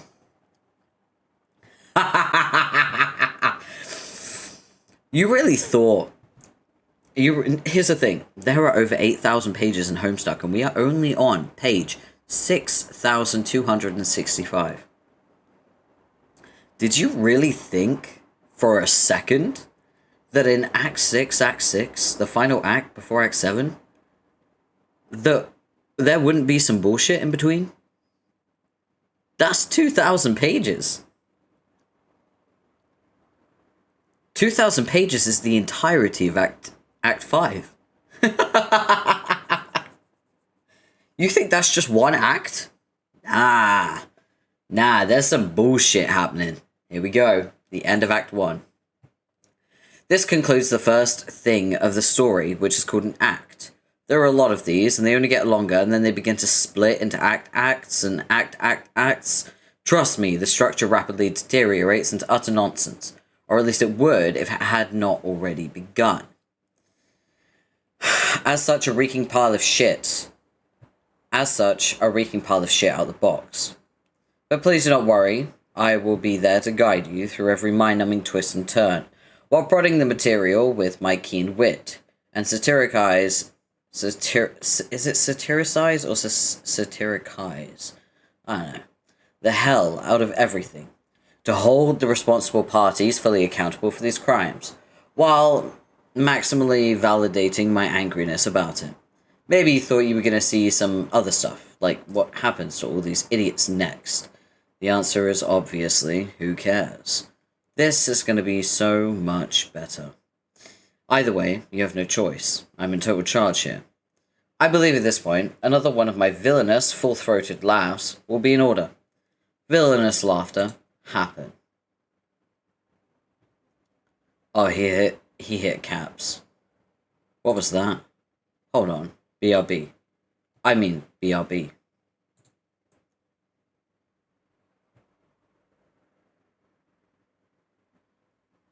What is all this shit? Horses? Why horses? Is it supposed to be ironic or something? That the very objects falling out of this box would be in the proximity of some horses? I don't get it. And what's this? An illustration manual of some sort? Is someone implying I would benefit from this? Fuck whoever is implying that. By storing it in a secret hole for me to discover. Who is this extravagant bitch? Is she partly a robot? Sort of like me? Oh. She seems to be an artist too. Also like me. Did she draw herself? I don't see how that's possible. Considering she's fictional as well as a girl, some other very skilled draftsman must have drawn it. But how did he make it look like she's coming out of the paper? When I turn the book, the image stays flat and the illusion is exposed. I wonder if the sorcerer of the so-called manga reveals the nature of his wizardry inside the tome. Why is the friendly bitch looking at me like that with the large glassy eyes and shiny face? It's making me have weird feelings in my body. I have to put this down. Yeah, oh god. That's a picture of Andrew Hussey, by the way. And it says, "You're welcome." Ooh. Super Cartridge Expansion Pack. Sweet new features. Act 6, Act 6. Uh-oh. It seems you run out of game discs, and now Caliborn has hijacked the property of this experiential continuum, which he has reason to believe is called the narrative. Little does he know, you recently made the shrewd decision to purchase the Act 6 Act 6 Super Cartridge Expansion Pack. Just plug it into any in-universe console port to unlock a variety of exciting new gameplay features, and proceed through remaining canon unfettered, while Caliborn muddles through 6 new sub-acts of infantile subversive parody. targeting the very tale he inhabits, none the wiser. Do you have what it takes to humor this bold new storyteller? A young man in peak command over his epic struggle to produce vaguely recognizable shapes. Can you endure his ill-tempered hyperbolic sentence fragments long enough to reach an interspersed series of sub-sub intermissions, through which, while our new narrator pauses to gather his thoughts, our cast of quasi-reunited heroes may resume their intrepid march towards the end of Homestuck proper? And can you keep this on the down low so Caliborn may continue to believe he has commandeered the medium absolutely, while we privately return to the narrative between his miserable tirades? It can be our secret. He doesn't even have to know. So the expansion is Act 6, Act 6, Act 1, Act 6, Act 6 to Act 2, Act 6, Act 6, Act 3, Act 6, Act 6 to Act 4, Act 6, Act 6, Act 5, Act 6, Act 6, Act 6. So that's what we have left to go through. Oh, hell no. Oh, hell no. Oh no, he's ruining the cartridge. Okay, fine. Let's see how this dumb cartridge runs, with just a pinch of stardust. Oh yeah, and how about some delicious false teeth for good measure? Why not? I'm no expert on microchips, but I doubt these conditions are ideal. Yeah, perfect. The show must go on. So as to quote another famous cherub, though I'm not sure which one. Probably a sports legend, I would guess. While I pause to gather my thoughts for my Act 2 tirade, please enjoy this intermission cartridge, or whatever it is, with its exciting new gameplay features. I hope it doesn't have any problems or anything. Oh, God. Here we go.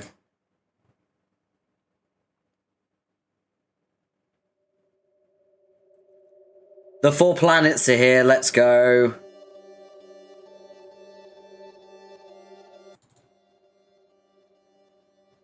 There we go.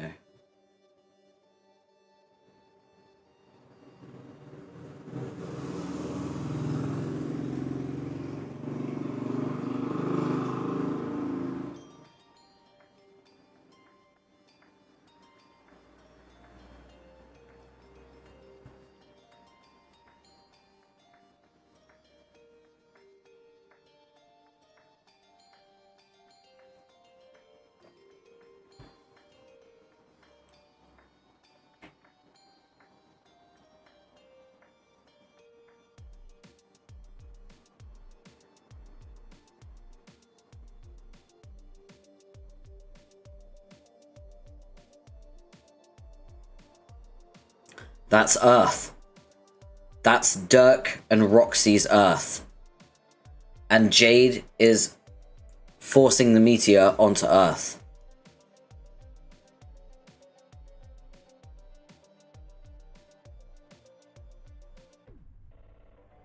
Uh-oh. Yeah, Caliborn ruined the cartridge, remember? He shoved all that stardust in it.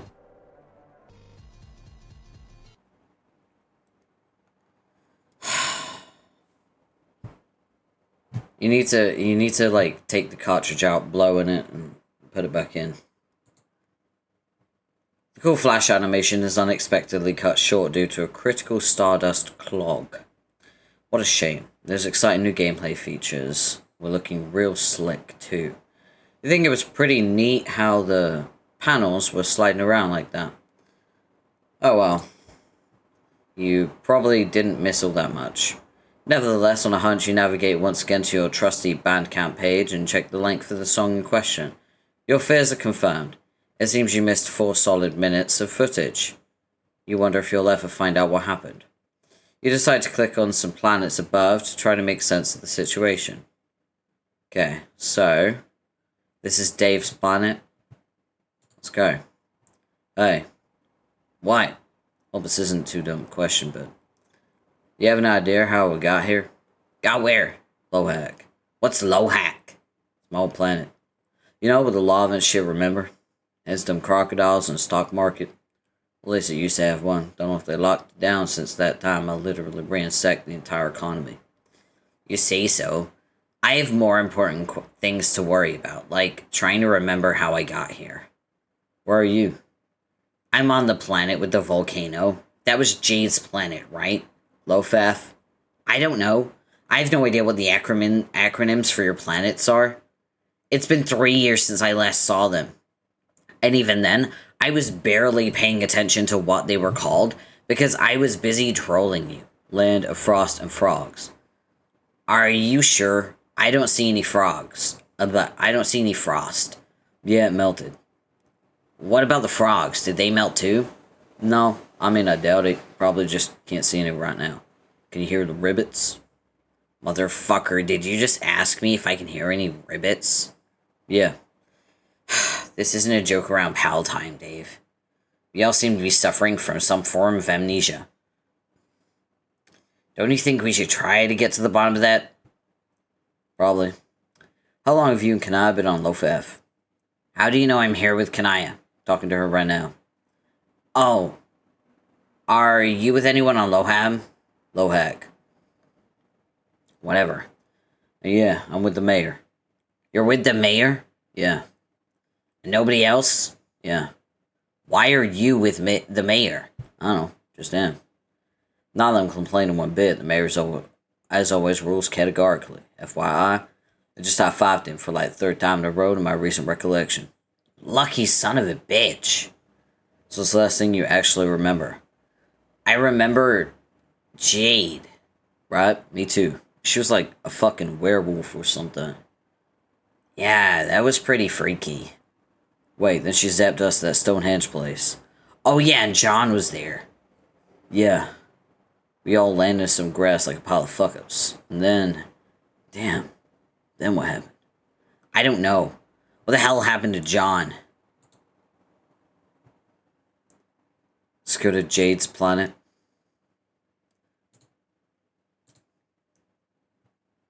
So, are you just brain damaged as we are? Who's we? Me and Carcat. Of course not. But if you're referring to the short-term memory loss we all seem to be experiencing, yes, I've got that too. Okay. So you no idea how you got Lofaf then? How do you know I'm on Lofaf? Talking to Carcat.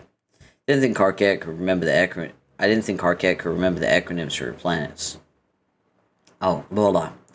I didn't think Carcat could remember the acronyms for your planets. Yeah, but I don't think it's a memory loss issue. That's just him being an idiot. Let's not get into that. Okay.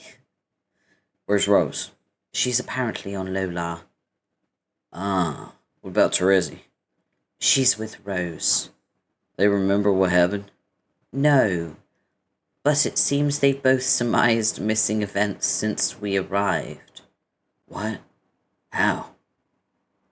Well, they are seers after all. Friggin' seers. All making us knights look bad, whatever you are. What are you again? I'm a sylph. What in the dick is a sylph?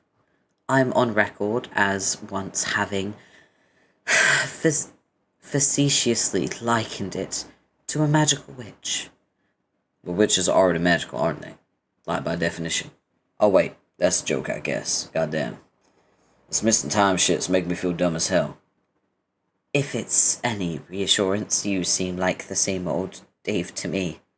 Okay, good. So, what did the Seers think happened?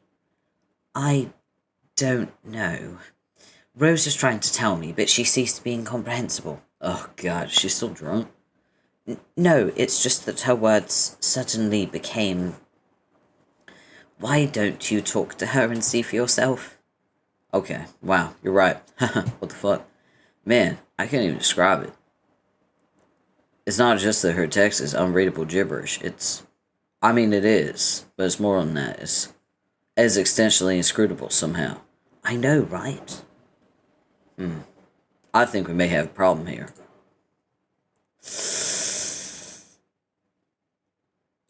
Let's go see John. John Egbert has gone missing. Oh no, that's bad.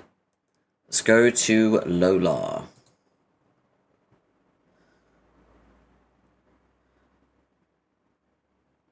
Rose, what's up? I seem to have been deposited on Lular. Yeah, so I heard. Kanata tells me you think you know what happened. Want to give me the scoop? Sure. Damn, she wasn't kidding. It's surreal. Yeah, I can't understand a word you're saying.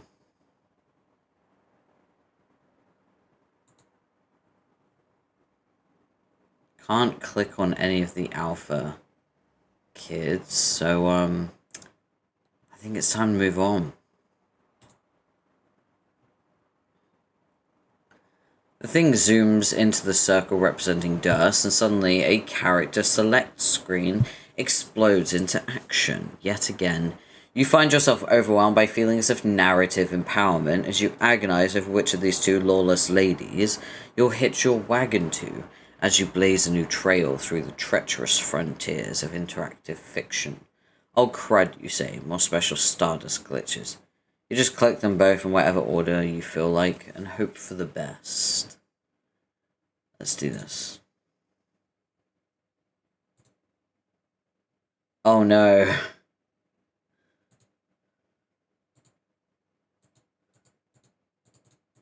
It appears the current path is too corrupted to continue. Can't even open the shitty dialogue log. It's simply too shitty.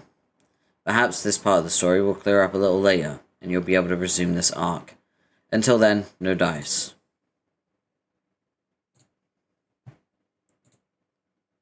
Woof. Wait, I need to get into her voice. Hi, John. Okay. Woof.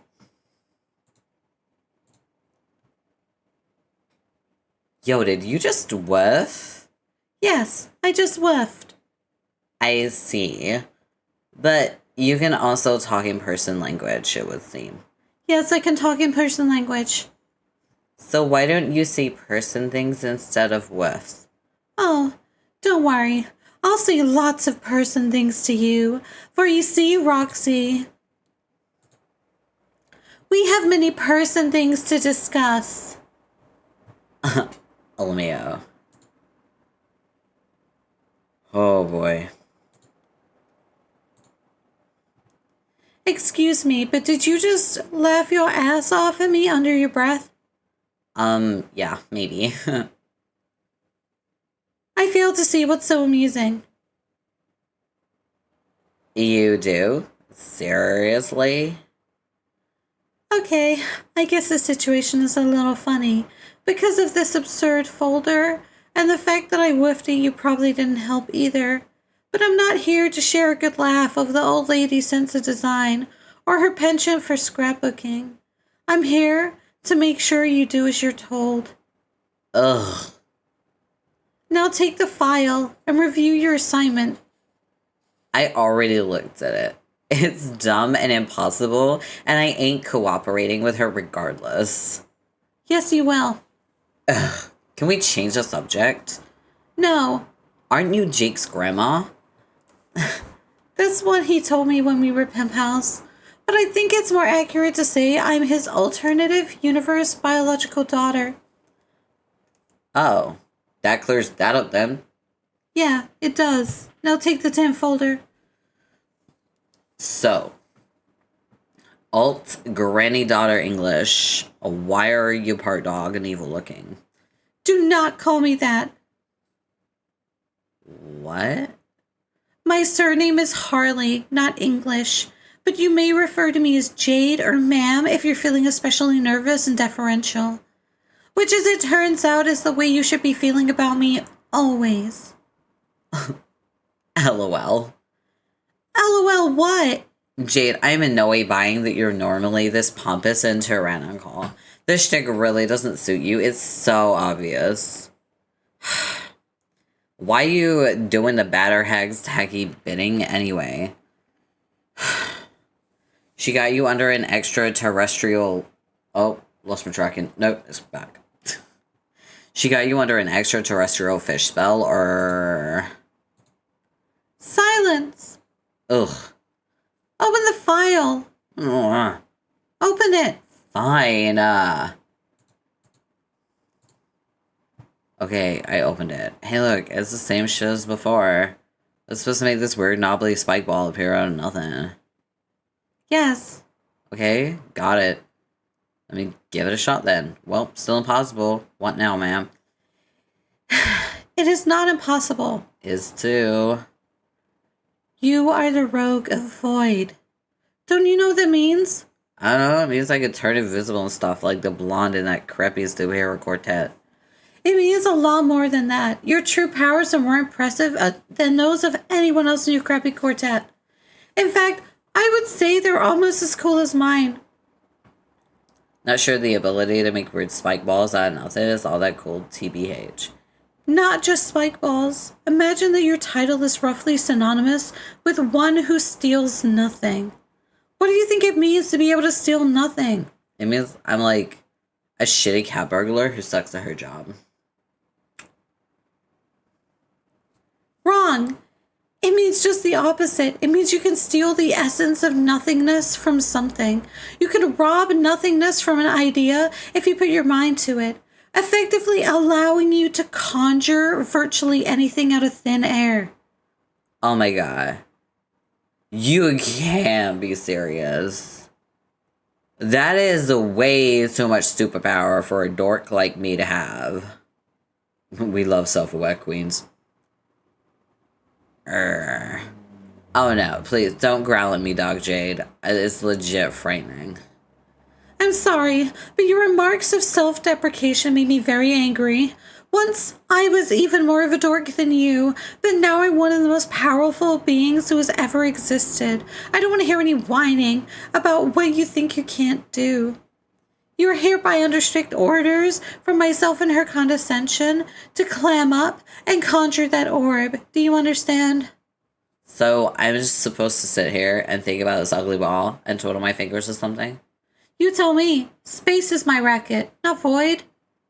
Maybe it'll help if I knew what this damn thing was. How am I supposed to steal the non-existence from a concept when the concept only exists in my mind as ugly ball? It's called the matriorb. It's the key to resurrecting the troll race. Once you create it, the Empress will hatch it on an uninhabited planet located beyond the reach of her cruel employer. There, her people will have another chance to thrive without the ever-looming threat of extinction that comes with this influence. So you see, Roxy, there's nothing noble about refusing to help. Once an entire alien race went extinct because of a terrible monster, and you can help give them a second chance. Don't you want that? In theory, sure, I guess. But you're basically asking me to bring a lot of people back to life so they could be slaves to that witch. You want me to help make all these fresh new trolls, but then just turn them over to her? Like, here you go, have fun, snorkel bitch, mega Hitler. I do not actually think I want to do that. Yes, fair enough, but here's the thing. If you don't, I'm gonna kill you. Oh, no. Oh, yeses. A literal plurality of yeses. Seeing as you're a god tier, it is very likely you will come back to life. So I can just keep killing you over and over in a different way each time. Maybe I'll disembowel you a few times. I will not even need to use my sharp doggy teeth. I'll just snap my fingers and your delicious guts will teleport outside your body. Ew. No way, more like yum. I'll just keep on killing you again and again until you finally get tired of dying and follow your orders. Man. Evil Jade is sucky Jade. I believe you'll find I'm the suckiest Jade there is. Now, we're gonna be here in this cell for as long as it takes. I'm not going anywhere until you try doing your voidy thing and make something appear. Is that understood? Blah. Fine. Why you gotta be so awful, Jade? Really putting a cramp on us, making choice new friends with each other. Oh well, here goes. I'll swallow my fingers and such. Busting out that magics. Prayed up a storm to holy wizard Christ ain't fake. Alright, get it. One jank-ass space egg coming up. Abraca happen. Woo! She brought something into existence. How cool is that? This is not a space egg. No, it's not. Balls. Guess I effed up my void spell? What is this thing? That's a perfectly generic object. It's perfectly generic. Yeah. I don't know about that. Looks like green cube to me. But like slightly beveled corners. That's what a perfectly generic object is. Can something theoretically be more generic than this? How? I don't know. Exactly. If you want your powers to reach their full potential, you're going to need to become more familiar with the fundamental building blocks of ideas and how they translate into more complicated thoughts and forms. Then it becomes a simpler matter of using your abilities to snatch those concepts from unreality. Sounds so hard. Better start killing me repeatedly, get it over with. We both know you don't think it's too hard. You think it sounds like an interesting challenge. Damn it. Fucking Jake's wily bitch ass grandma. This is a very good start, though. With a little practice, I'm sure our Empress will have her orb in no time. Well, at least I know I can make a whole lot of these boring cubes if all else fails. Maybe I'll build a stick fort out of them. Jade. Tell me that wouldn't be so baller. It would be fairly baller. F yeah. Keep trying for that orb, though. I'll return in a while to review your progress. And remember, don't get any funny ideas. But pretty much all my ideas are funny. I mean, don't try to escape. Even if you're invisible, I'll be able to track you down instantly. My sense of smell is very good. Now, if you'll excuse me, I have some business to attend to. What business? I'm still trying to locate my brother, but I'm having trouble picking up his scent. He's using his windy powers to obscure the trail, and it's giving me fits. Windy powers, eh? Who's your bro? Woof. I mean, shush. That's enough questions from you. Now I believe you have a space egg to conjure. Mumble mumble, egg mumble, shove it, grumble. What? Mumble mutter my fat ass. Farewell, Roxy.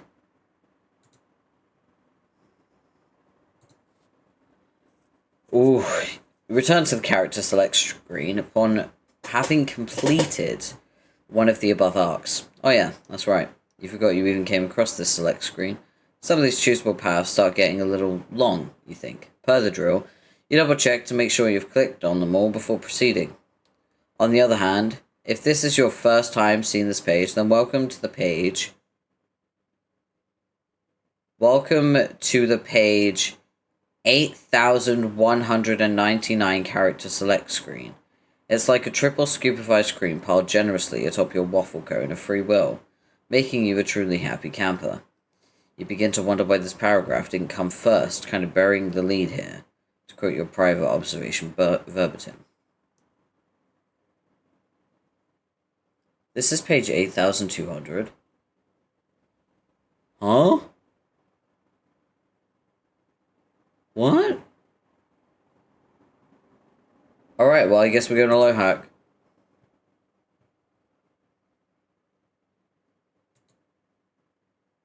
Yay, it's the Nakadals.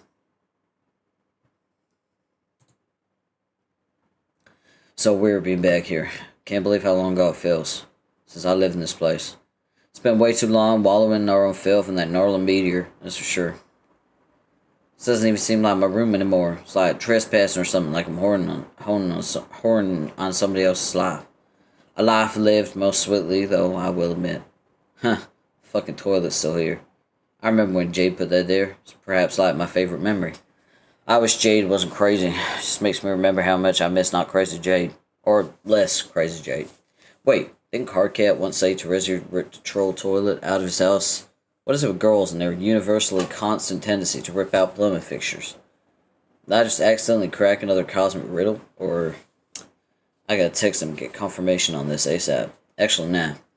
I'll probably harangue the poor guy with enough of my BS the last few years. I'll just keep shuffling through memory lane, making wistful observations out loud. You know what kind of chips my bulge that people rip on me for talking to myself? It's like the most perfectly natural thing to do. Why are people so uptight about keeping a lid on their monologues? What a bunch of stuffy pricks. I've always found the sound of my own voice to be mysteriously soothing. Talk about an embarrassing sentence to say in earshot of an actual person. Well, maybe not the mayor. You can always tell the mayor anything. This piece of shit's still here too. Didn't we use this thing like once? What a useless pile of trash in hindsight. Sometimes I think this game was designed by an idiot. Wasn't it called like the laser beam in television or something? I'd throw it in lava, but that'd be a waste of melting.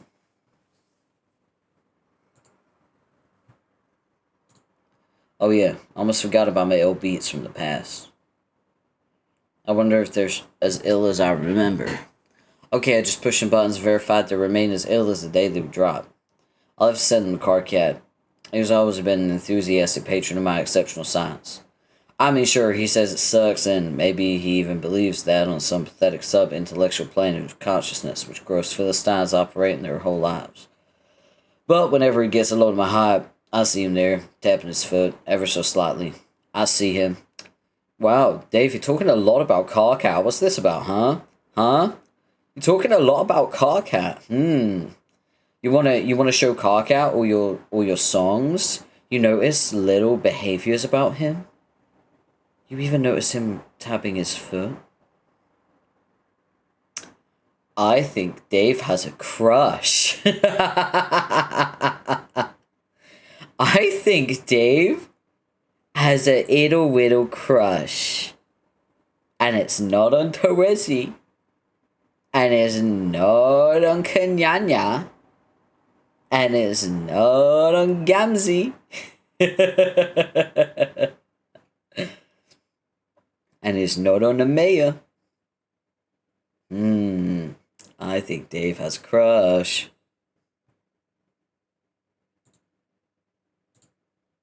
This poster. I love this poster.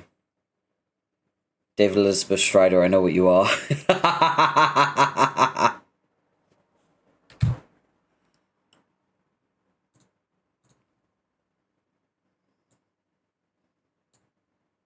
Well, that's going on the wall. You know the rules.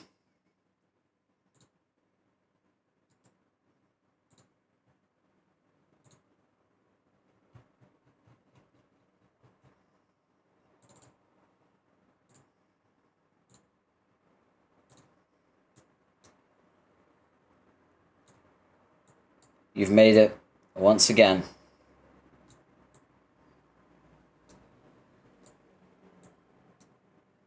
There you go. You're on the wall. Congrats.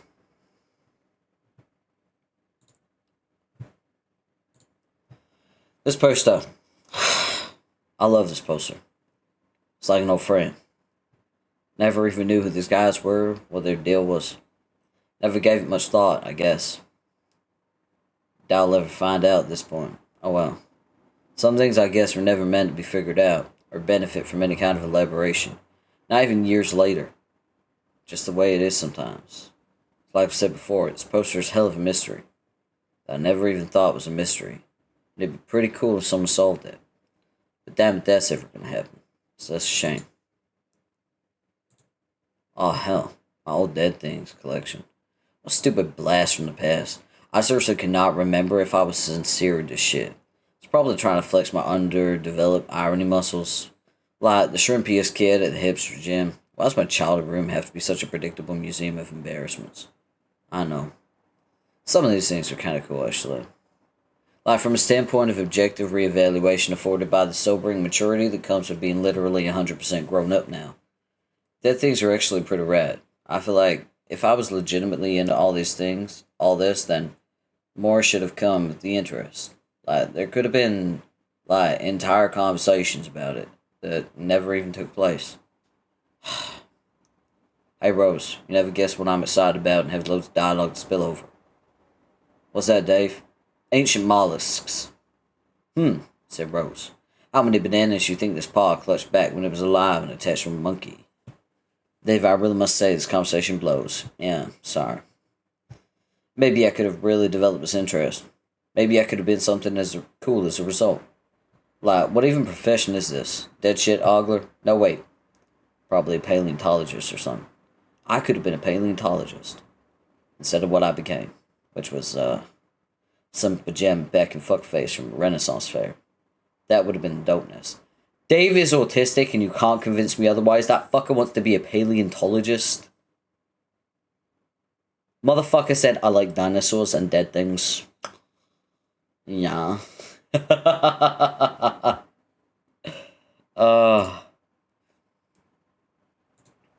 Ugh.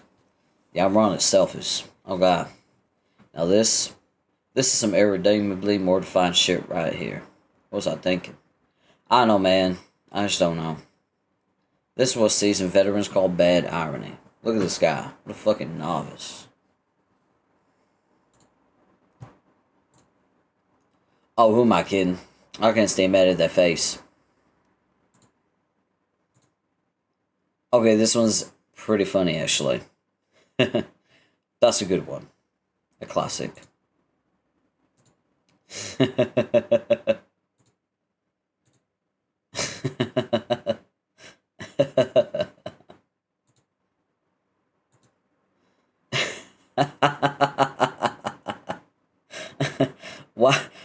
Why can't why can't I stop laughing?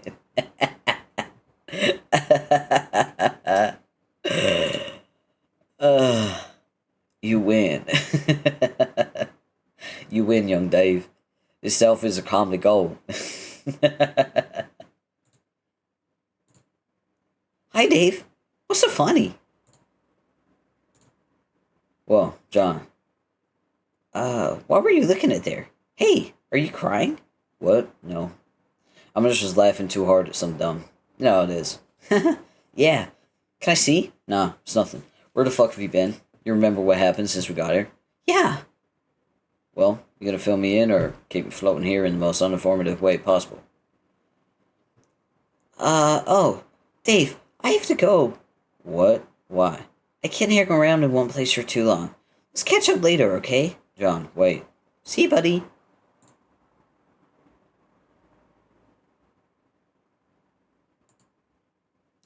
No, don't. John, no, stop turning the wind, you fickle idiot. Don't just leave right away. That's such an insanely predictable move. I say get back here, you slippery fucker. Hello, Dave. God damn it. He was just here, wasn't he? Nope. How do you even know who I'm talking to? Look, all I know is Egbert most definitely didn't just appear out of nowhere and catch me weep laughing at my selfies. Dave, I know he was just here. I can smell him. I keep my apartment misted with Zoder at all times. Essence to Egbert. Egbert? What? No, like the French pronunciation. Ah. Anyway, I'm just a lot more comfortable when my whole place reeks of nerd musk. So you like boy smell. Dave just said he liked boy smell.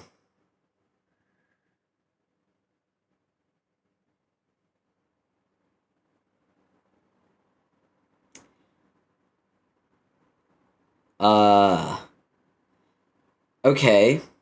So Dave likes boy smell. He can't stop thinking about Carcat.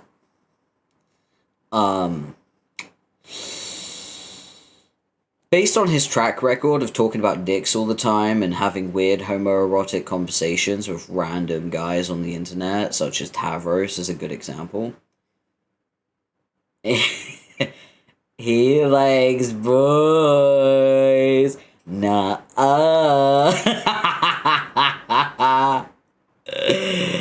It's genetics. Duck is gay. So it stands to reason. So.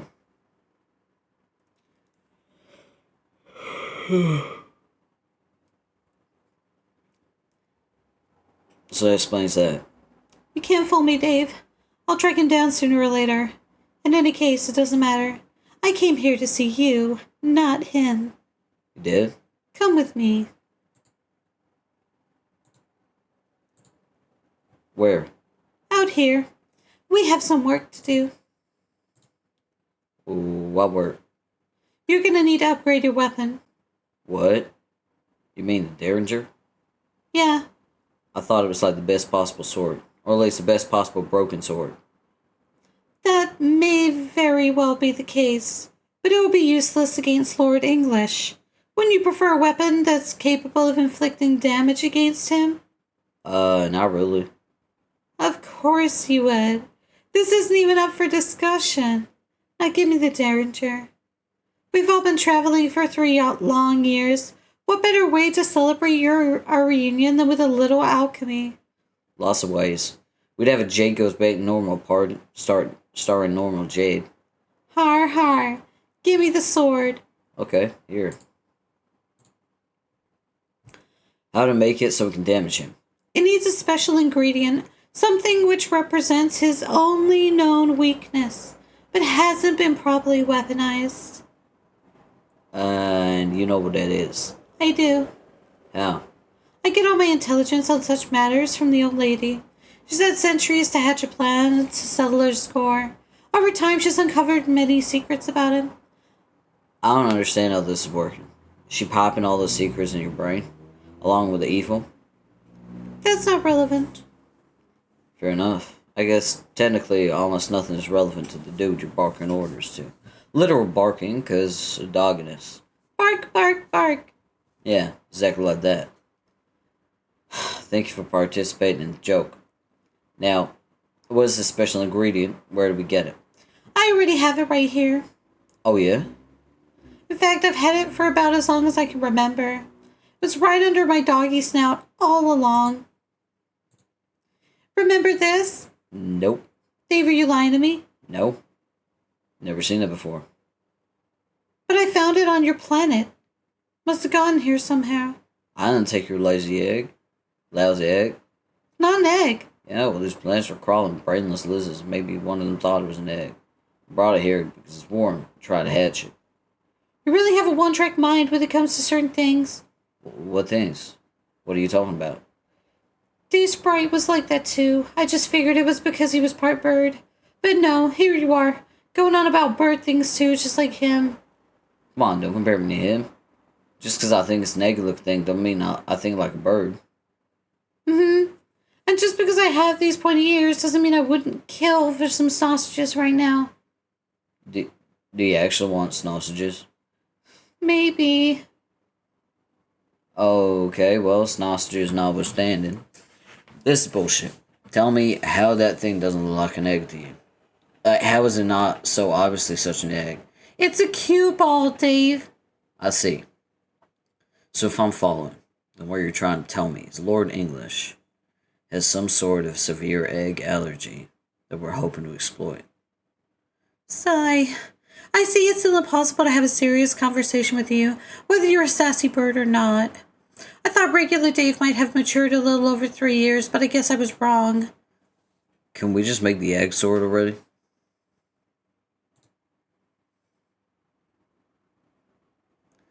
Yes! Khalid Fulch. Oh no, not the legendary piece of shit again. Pardon? It's a fucking Welsh sword again. Are you telling me you've seen this sword before, Dave? How is that possible? I don't know, because I have a shitty quest as hell. Because I have a shitty quest as hell. Didn't Dave Sprite tell you anything? I found the sword in Gold Cave and broke it. Dave Sprite took it, Hephaestus fixed it, upgraded it to the Derringer, sent it to me, and I broke it again. You seem to break swords a lot. I know. That's always been my thing for some reason.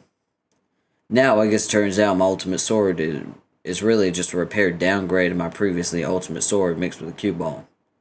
We just cycle right back to Khalid Welsh like a bunch of tools. It's the most stupid, convoluted ass backward way to get a sword out of stone I can even imagine. I feel like somebody somewhere is having a good laugh over this. I sure hope, like the Juggalo equivalent of fucking Loki, or whoever the fuck is having the top-notch riddle wank at my expense. You know what really gets me? Is this shitty Welsh sword presumably consisted of those ingredients all along? Which just makes me want to travel back in time and perform a mutually assisted suicide with myself. Me and other Dave take turns suffocating each other by our dumbass capes. Dave, I admit this is a peculiar turn of events, but I think you're overreacting. Jade, this is stupid. My quest is a stupid piece of garbage quest where lame shit loser fuckheads want to suck balls while crapping their pants. Oh my god, you've really spent way too much time alone with Carcat, haven't you? I need help. You return to the character select screen. Let's go. What's that? What's this? Yeah, that. Earth. What's Earth? Why is it so small? It's small because I shrunk it, because I'm a space witch. Duh. Okay, but why do you have it? I thought Jack destroyed your universe. He did, but I snuck through a portal and nabbed it. Then I hopped right back through the gate before everything blew up. I was in and out like a bandit, you know. I like to think I make a pretty good witch, especially since I turned wicked and all. You could say she's defying gravity.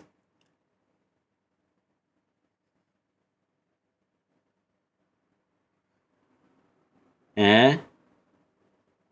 Eh? Eh? Eh? No, take it. Okay, alright, I'll move on.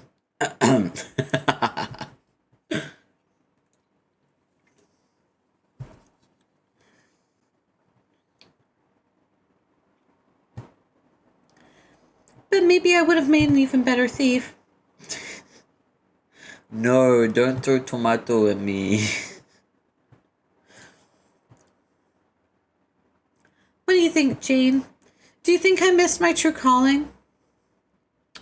Come to think of it, the new emperor probably doesn't need any more thieves. We already have the greatest thief of all running the show. She even managed to steal both of us away from all our pals, didn't she, Jane? Isn't she a riot, guys? Thanks, Jade. No, really. Thank you so much for those clarifications while obliterating any shadow of doubt that you're firmly off your rocker. But maybe if it's not too much extra trouble. Could you help me understand why you've stranded us on a bunch of different planets, only to come taunt me with a water-clogged miniaturized version of Earth? It won't be Earth for much longer. It'll be home for the new empire. I'll deliver it to the universe we create. Or, I should say the one you create if you're obedient and complete the tasks you're assigned. You may have a place in the Empire among the subservient classes.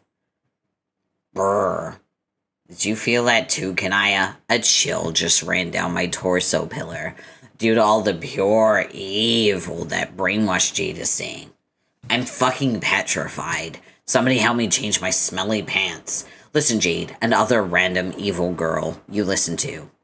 I don't care about your stupid little globe, or your ominous allusions to new empires, or what sort of pariahs we can expect to be in your bogus dream dystopia. There is only one course of action from you which I will tolerate, and that is feeding me a steady diet of fucking answers. Not cagey, smirk-tortured infomercials delivered between shitty villain chuckles. I want an uninterrupted spate of hard and unembellished data, which has only one purpose, and that is to get me personally up to speed on literally everything right this blood-shitting second. Carcad, I'd almost forgotten how much I missed our repartee. Thank you for reminding me. That outburst was beautiful. If you're frustrated by the way I'm treating you, look at it this way. I'm not asking you for passwords anymore, am I? You think I care about passwords? Compared to this, the passwords were a goddamn lawn meal, with a checkered tablecloth and everything. Fun for all involved, especially the March bugs sneaking the crumbs away. I would fucking kill to have you give you passwords again. Especially if it meant unlocking regular Jade from her corrupted empire-serving bark fiend state. Is there a password like that, Jade? Can I start guessing at it? Let's see, since you appear to be some sort of wild carnivorous furry now, probably has something to do with meat, doesn't it? Sausages. It's sausages, isn't it? Am I close? Something in the sausage department. Snout sausages, grubwurst, hoof loaf, ham steak. Sorry, Carcat, there's no password, not this time. If you continue this meat products, I'm afraid the only thing you'll undocked is my fearsome doggy hunger. And believe me, you don't want to see me when I'm doggy hungry. Rolling my damn eyes. But if you insist on hounding me for some sort of explanation, it's all pretty simple. We all recently arrived in this brand new session. Jane's session, actually. This is Jane, by the way. Say hi, Jane. LOL. Jane's actually not my biological is actually my biological mother, believe it or not. The story sucks so far. Shh. But her session was taken over by the great woman you might call her mutual great-grandmother. She's an alien, a very powerful troll queen, actually. Yeah, the Empress is here. I think we already managed to deduce that. Carcat, you're the one who demanded an uninterrupted speed of hard, unembellished data. I'll thank you not to yell at me for doing exactly what you requested. Kanaya, you see what I had to deal with? You do realize I spoke to Jade plenty of times myself. You did? Oh yeah, I guess I forgot about that. Her imperious condescension is in control now. She intends to carry out the remaining objectives to complete the session. This task will be distributed among several recently recruited agents, of course. That's you. This should come as a relief to you since it means that you and she are not in opposition at all. In fact, you share the same goals. The only difference is that when the time comes, she'll be the one claiming the ultimate reward. The spoils will be hers, not ours. Get it? I think so. She wants us all to get a nice head start on our decadent new life of slavery promised for us on your scale model of Alterni Earth. That sounds super. Doesn't that sound super, Kanaya? No. I think I speak for Kanaya when I say it sounds really fucking super. How do we get started? I'm just befouling my already pungent drawers. I can never say that word. Drawers over the opportunity to get down to business and start doing slavery. Excellent. What you'll need to do is ready the young frog for its journey to Skya. By deploying the battlefield, I'll prepare Skya to receive it.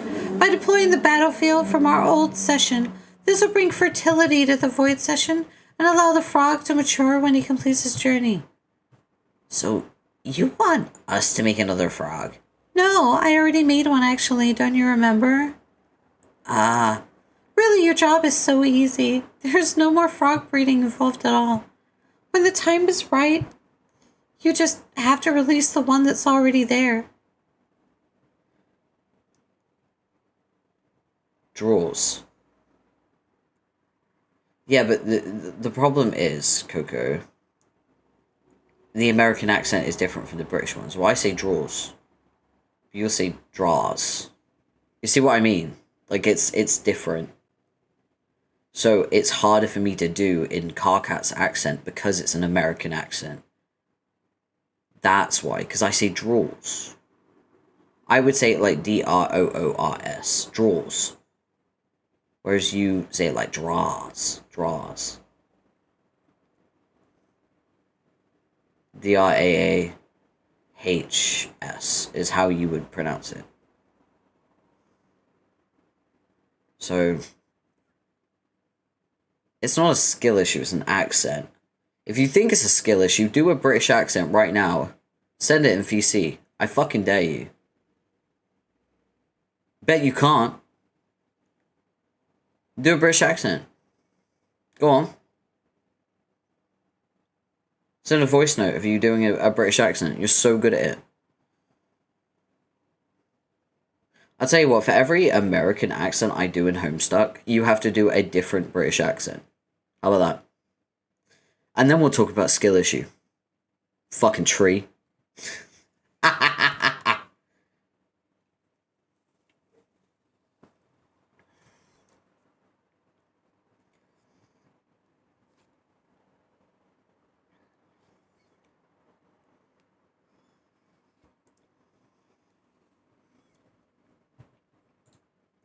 Alright. I don't like this game anymore. Because you know I'm right and I will win. Don't write checks your dick can't cash. Those are the rules.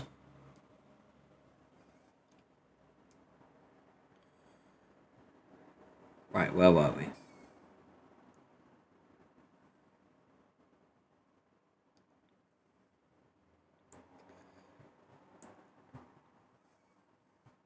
When the time is right, you just have to release the one that's already there. Where is it? Fell into the forge. In the years since, it has sunk all the way down to the planet's core. But as it happens, that's exactly where it should be. What dick? Look in the mirror, okay? Thanks, bye. My denizen is now guarding it. As I'm sure Kanaya already knows, it will not be released unless you travel there and formally request that she do so. You don't have any wood, then you're not a tree.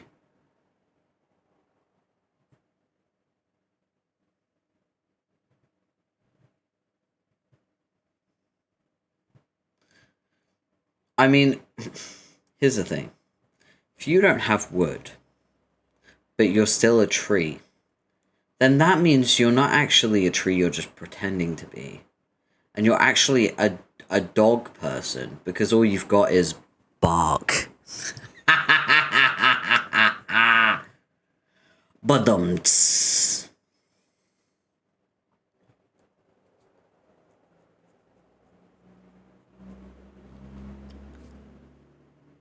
Oh yeah? If it's that simple, why don't you do it? You can use your dog teleportation or whatever. I already did. Echidna will not speak with me. Why not? Could it be to the fact that you're a crappy evil version of yourself and the mighty Echidna just possibly has too much self-respect to bother dignifying the farce that you become? It's not important why, and it changes nothing. She said she would only speak with another hero of space.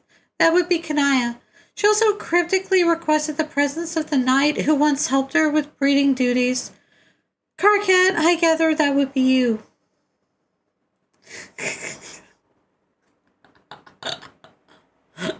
You can leave if you want to. Sounds like a skill issue to me.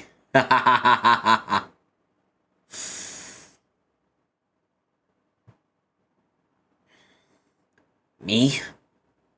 Why would she ask to see me? Another space player I could understand. What the fuck do I have to do with this? I don't know, Carcat. It's your problem, not mine.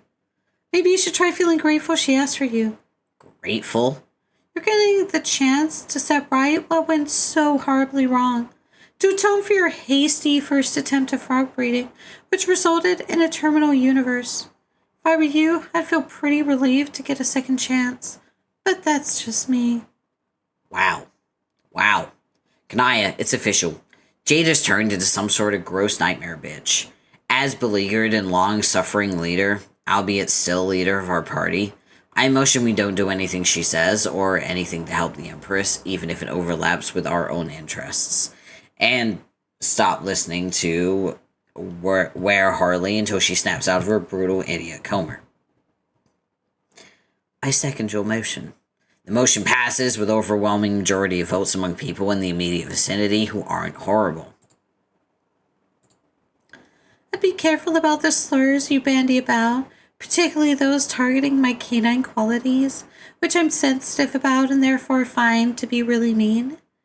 You should be aware that I've already threatened to kill some people today, so watch your step, mister. Groan. Sorry, Jade, but you sound about as threatening as some mild flatulence I once had. It's true, though. I am very threatening. And this girl right here. Blah, blah. And this girl right here, she's even worse. She hasn't even said a word. That is terrifying. Geez, even I'm nervous. And can I, don't think you are safe from our threats just because you happen to be a vampire. We have ways of handling the undead. Jane here? She has the power to bring people back to life. Although it's my understanding that this ability is limited to a one-time only use per individual. So, do you know what sort of effect a resurrection spell would have on undead targets? No. You don't? I thought it was common knowledge when you're casting the magic on a zombie or Dracula, they die. How do you figure? I don't know. Isn't that how it works in stories and games and such? Seems pretty logical to me. I think you're presuming to know a lot about my nature, which is not actually true. Sounds as though you're suggesting I have qualities similar to certain types of shadow droppers, but just not quite the case, even if it was. There are lots of myths about shadow dropper physiology that are commonly perpetuated by popular. Sigh. I can see a demonstration will be in order. Jane, if you'd be so kind.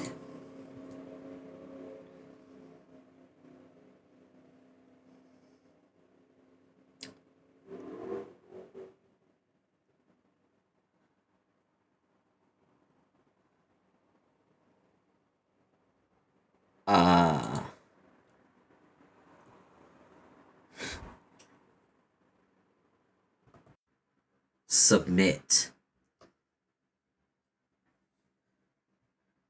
Ah! No.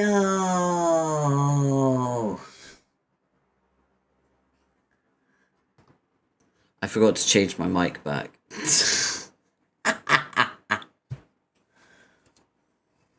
Oh well, who cares?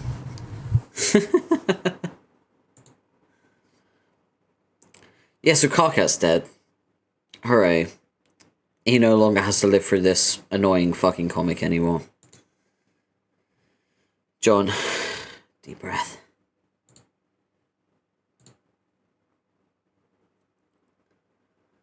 No. Gotcha. Deep breath. Tackle pounce. No. John, stop that.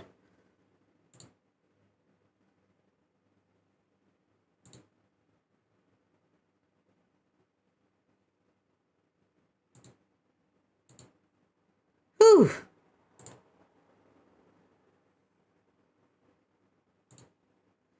Oh man, here we go again. Well, see ya. No, wait.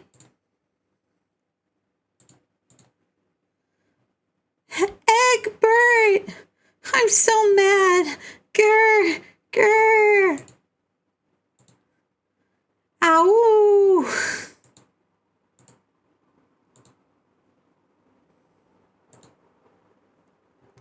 You return to the character select screen, and here we go to Lola.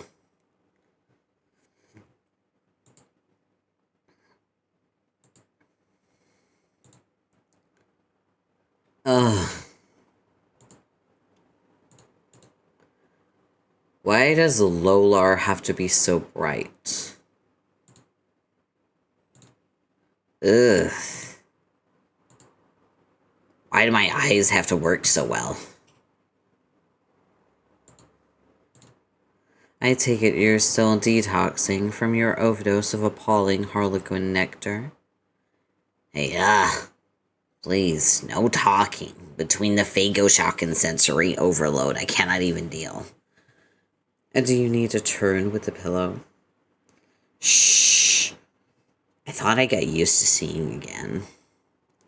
Sorry, I need to blow my nose. Allergies are acting up. One sec.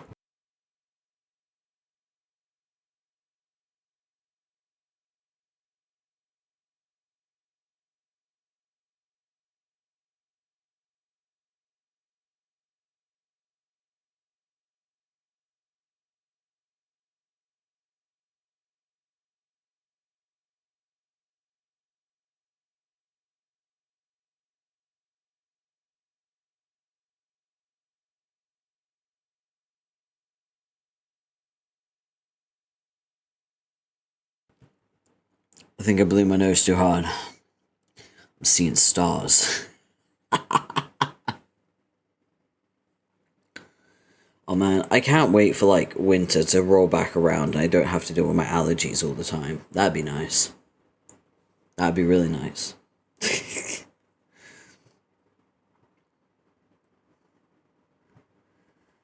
I thought I get used to seeing again. At least the meteor was always so dark. Here, though, your planet looks like screaming, and your words sound like throbbing. You should try not to consume so much sugar. It's really bad for you. Lalande, please do not go there. Does it look like I want advice from a glutton for mysterious human soporifics? Good point. We seriously have to curtail our dependence on these respective liquids. The situation's become embarrassing for everyone. I know. Maybe you and I should form some sort of support group. Isn't that what people do? What? I'm doing my best to dredge the memory of my dead civilization from the first salient protocol. I think that's what we're supposed to do.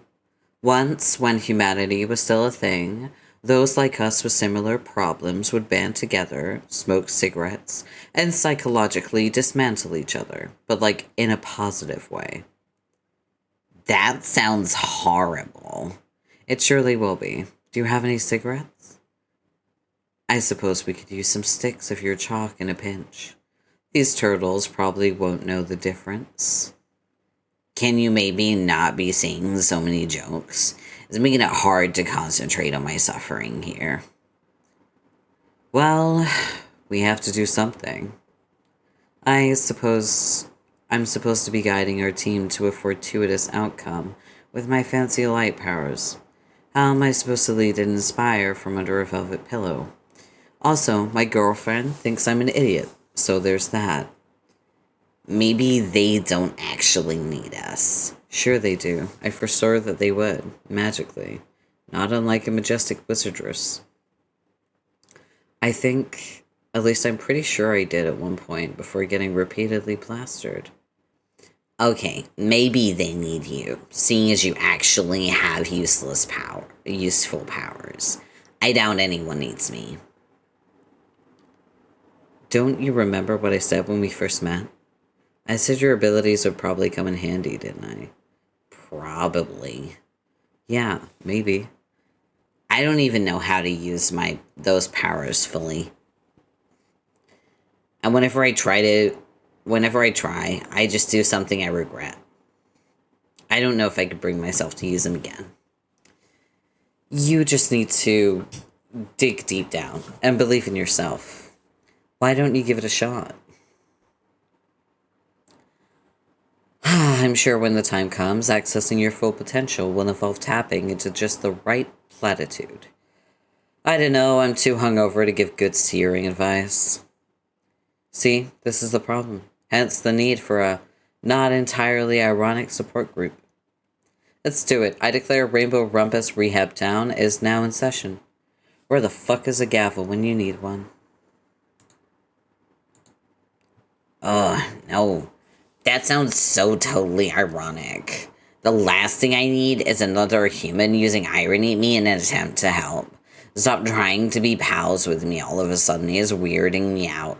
We never talked about our vaguely similar problems before. Now you want to be seer buddies with me because your friends stranded us on your hideous planet? Hey, my planet is nice. Well, in the shade, at least. What shade? The worst thing isn't even how bright it is, or how the wicked elixirs wreaking havoc on my pan. It's remembering that I used to think your land smelled so delicious. But now it looks so nasty to me. I can't see it as I used to. As I used to see it, even if I try. My senses are all confused now. How could the same candy-colored place seem so attractive when I'm blind and so gross when I'm healed? And what's with these disgusting blocks of gibberish floating around everywhere? I don't remember this stuff being here. Was it always like that and I just couldn't smell it? No. The artifacts are new. I honestly have no idea what to make of them. What? I said I honestly have no idea what to make. Ah, stop. You sound as shitty as everything looks. Damn, it's so bright. Where the hell I put my glasses? Who would have thought I'd ever need them for any purpose other than looking rad?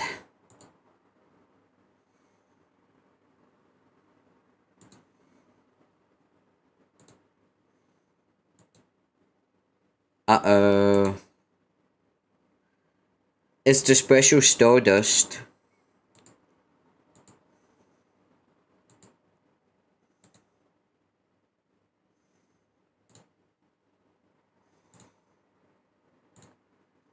Hi, Rose. Nice glasses. Thanks, John. I expect they'll become the central accessory to my new signature look. One that perfectly captures my personality and sense of style, ostensibly, forever. Okay. That was a nice entrance. You swept all those bothersome artifacts out of here, too, it would seem. Yeah, that crap is all over the session. I'm trying to blow it away wherever I see it, but there's just so much. Couldn't even... I couldn't even begin to speculate as to the nature of the disturbing phenomena. Could you? Nah, I just know it's super gross. These are god tier abilities you're using, I presume? Yeah, I learned how to turn into wind and swoosh around about a year ago. I was fighting Jack and found myself in a tight spot. Just me and him, facing each other man to man. He got the drop on me, put me in one of his most dastardly chokeholds. His deadly blade was poised for a lethal stab through my heart. I thought for sure I was a goner.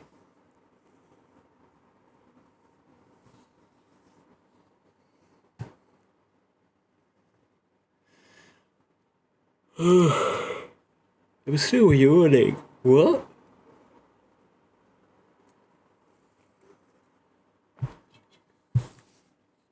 I mean, 4 hours sleep, that makes sense if I'm still yawning, but still. When suddenly, I poofed away from his tentacly grasp like Houdini's slippery ghost. Later, I rematerialized to seize the tactical advantage. Oh yeah, then I saw you. Oh, hey Torresy, nice to see you again. Again? We never met, bro. Yeah, we did, briefly. On the Stonehenge planet. Y'all appeared out of nowhere, and we hung out for a little while. You threatened to cut my throat for some reason, and then laughed, which was weird. But then you said it was a joke. I didn't really get the joke, but I just kind of let it go. Whole bunch of things happened, but nobody remembers except me.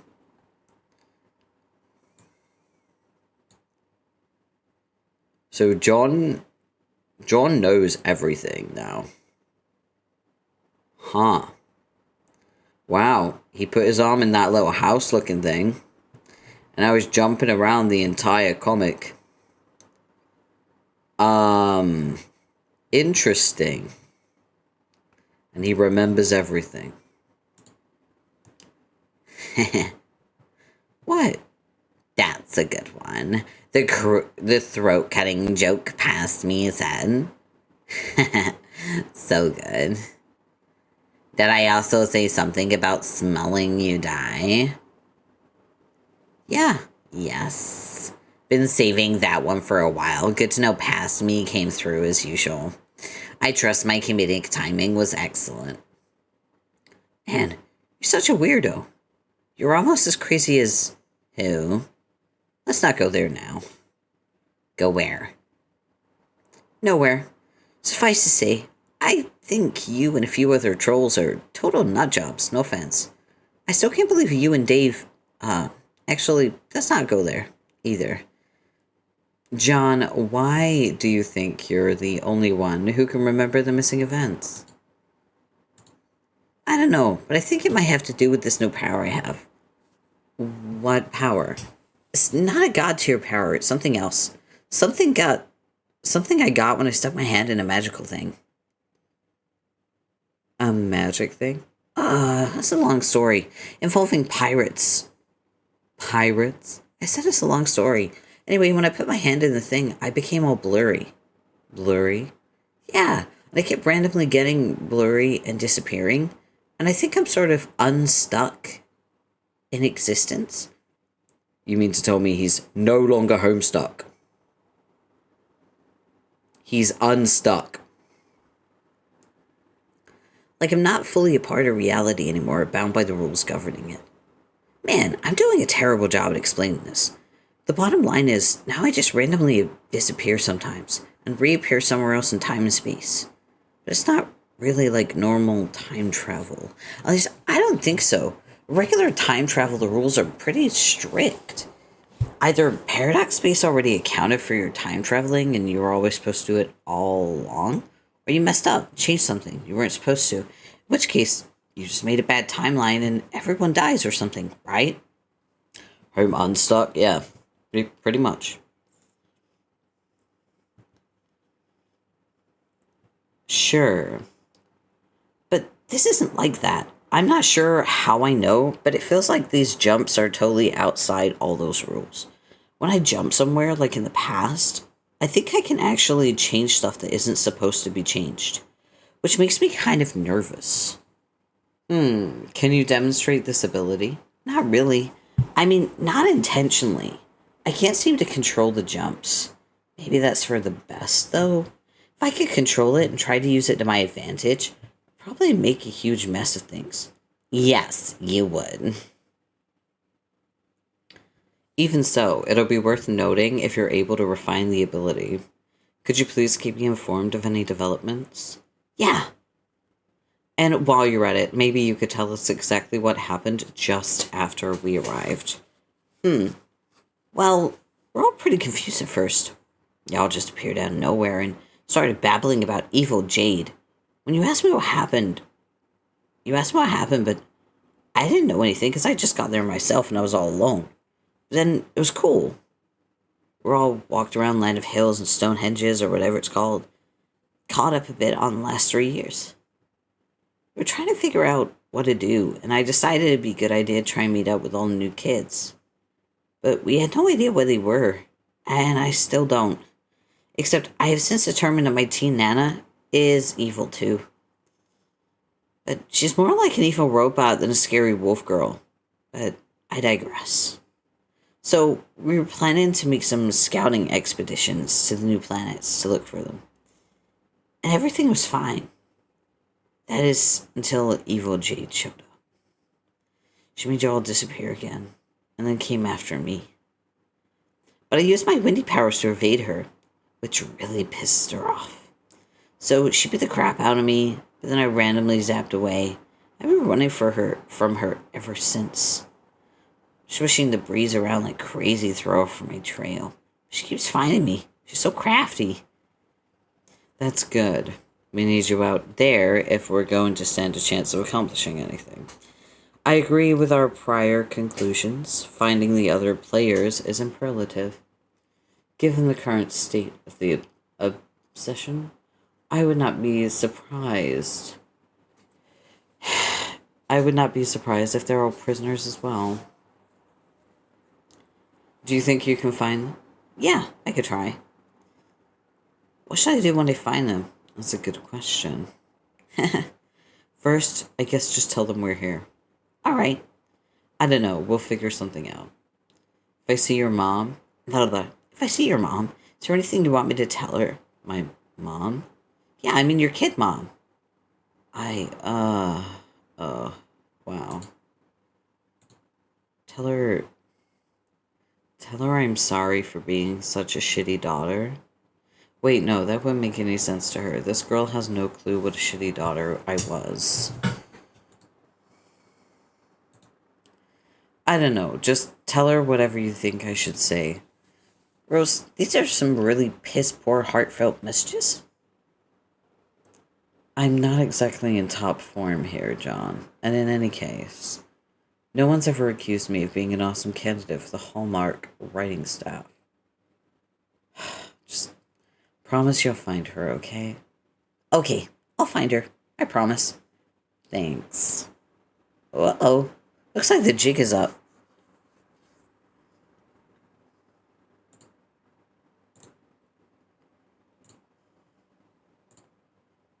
John, wait. Come back. I thought of something to tell her. Damn it.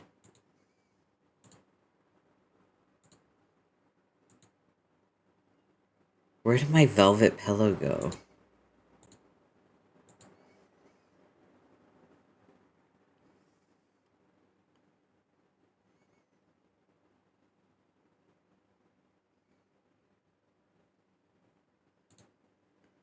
Okay. Let's continue. Oh, they're getting closer. Let's go. Oh my god, I think I'm a little bit too tired to do Aqueous. I'm gonna be real with you. Let's just save. I'm too tired for Aqueous. I'm running on 4 hours of sleep. It's one of those things where, like, he drains me. Cause, you know, he's the worst. You understand. You know how that works. So, let's see. Who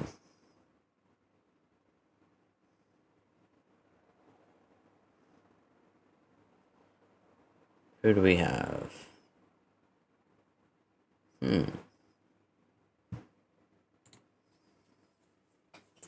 Alright, let's set up our raid message. And we'll also set up our raid.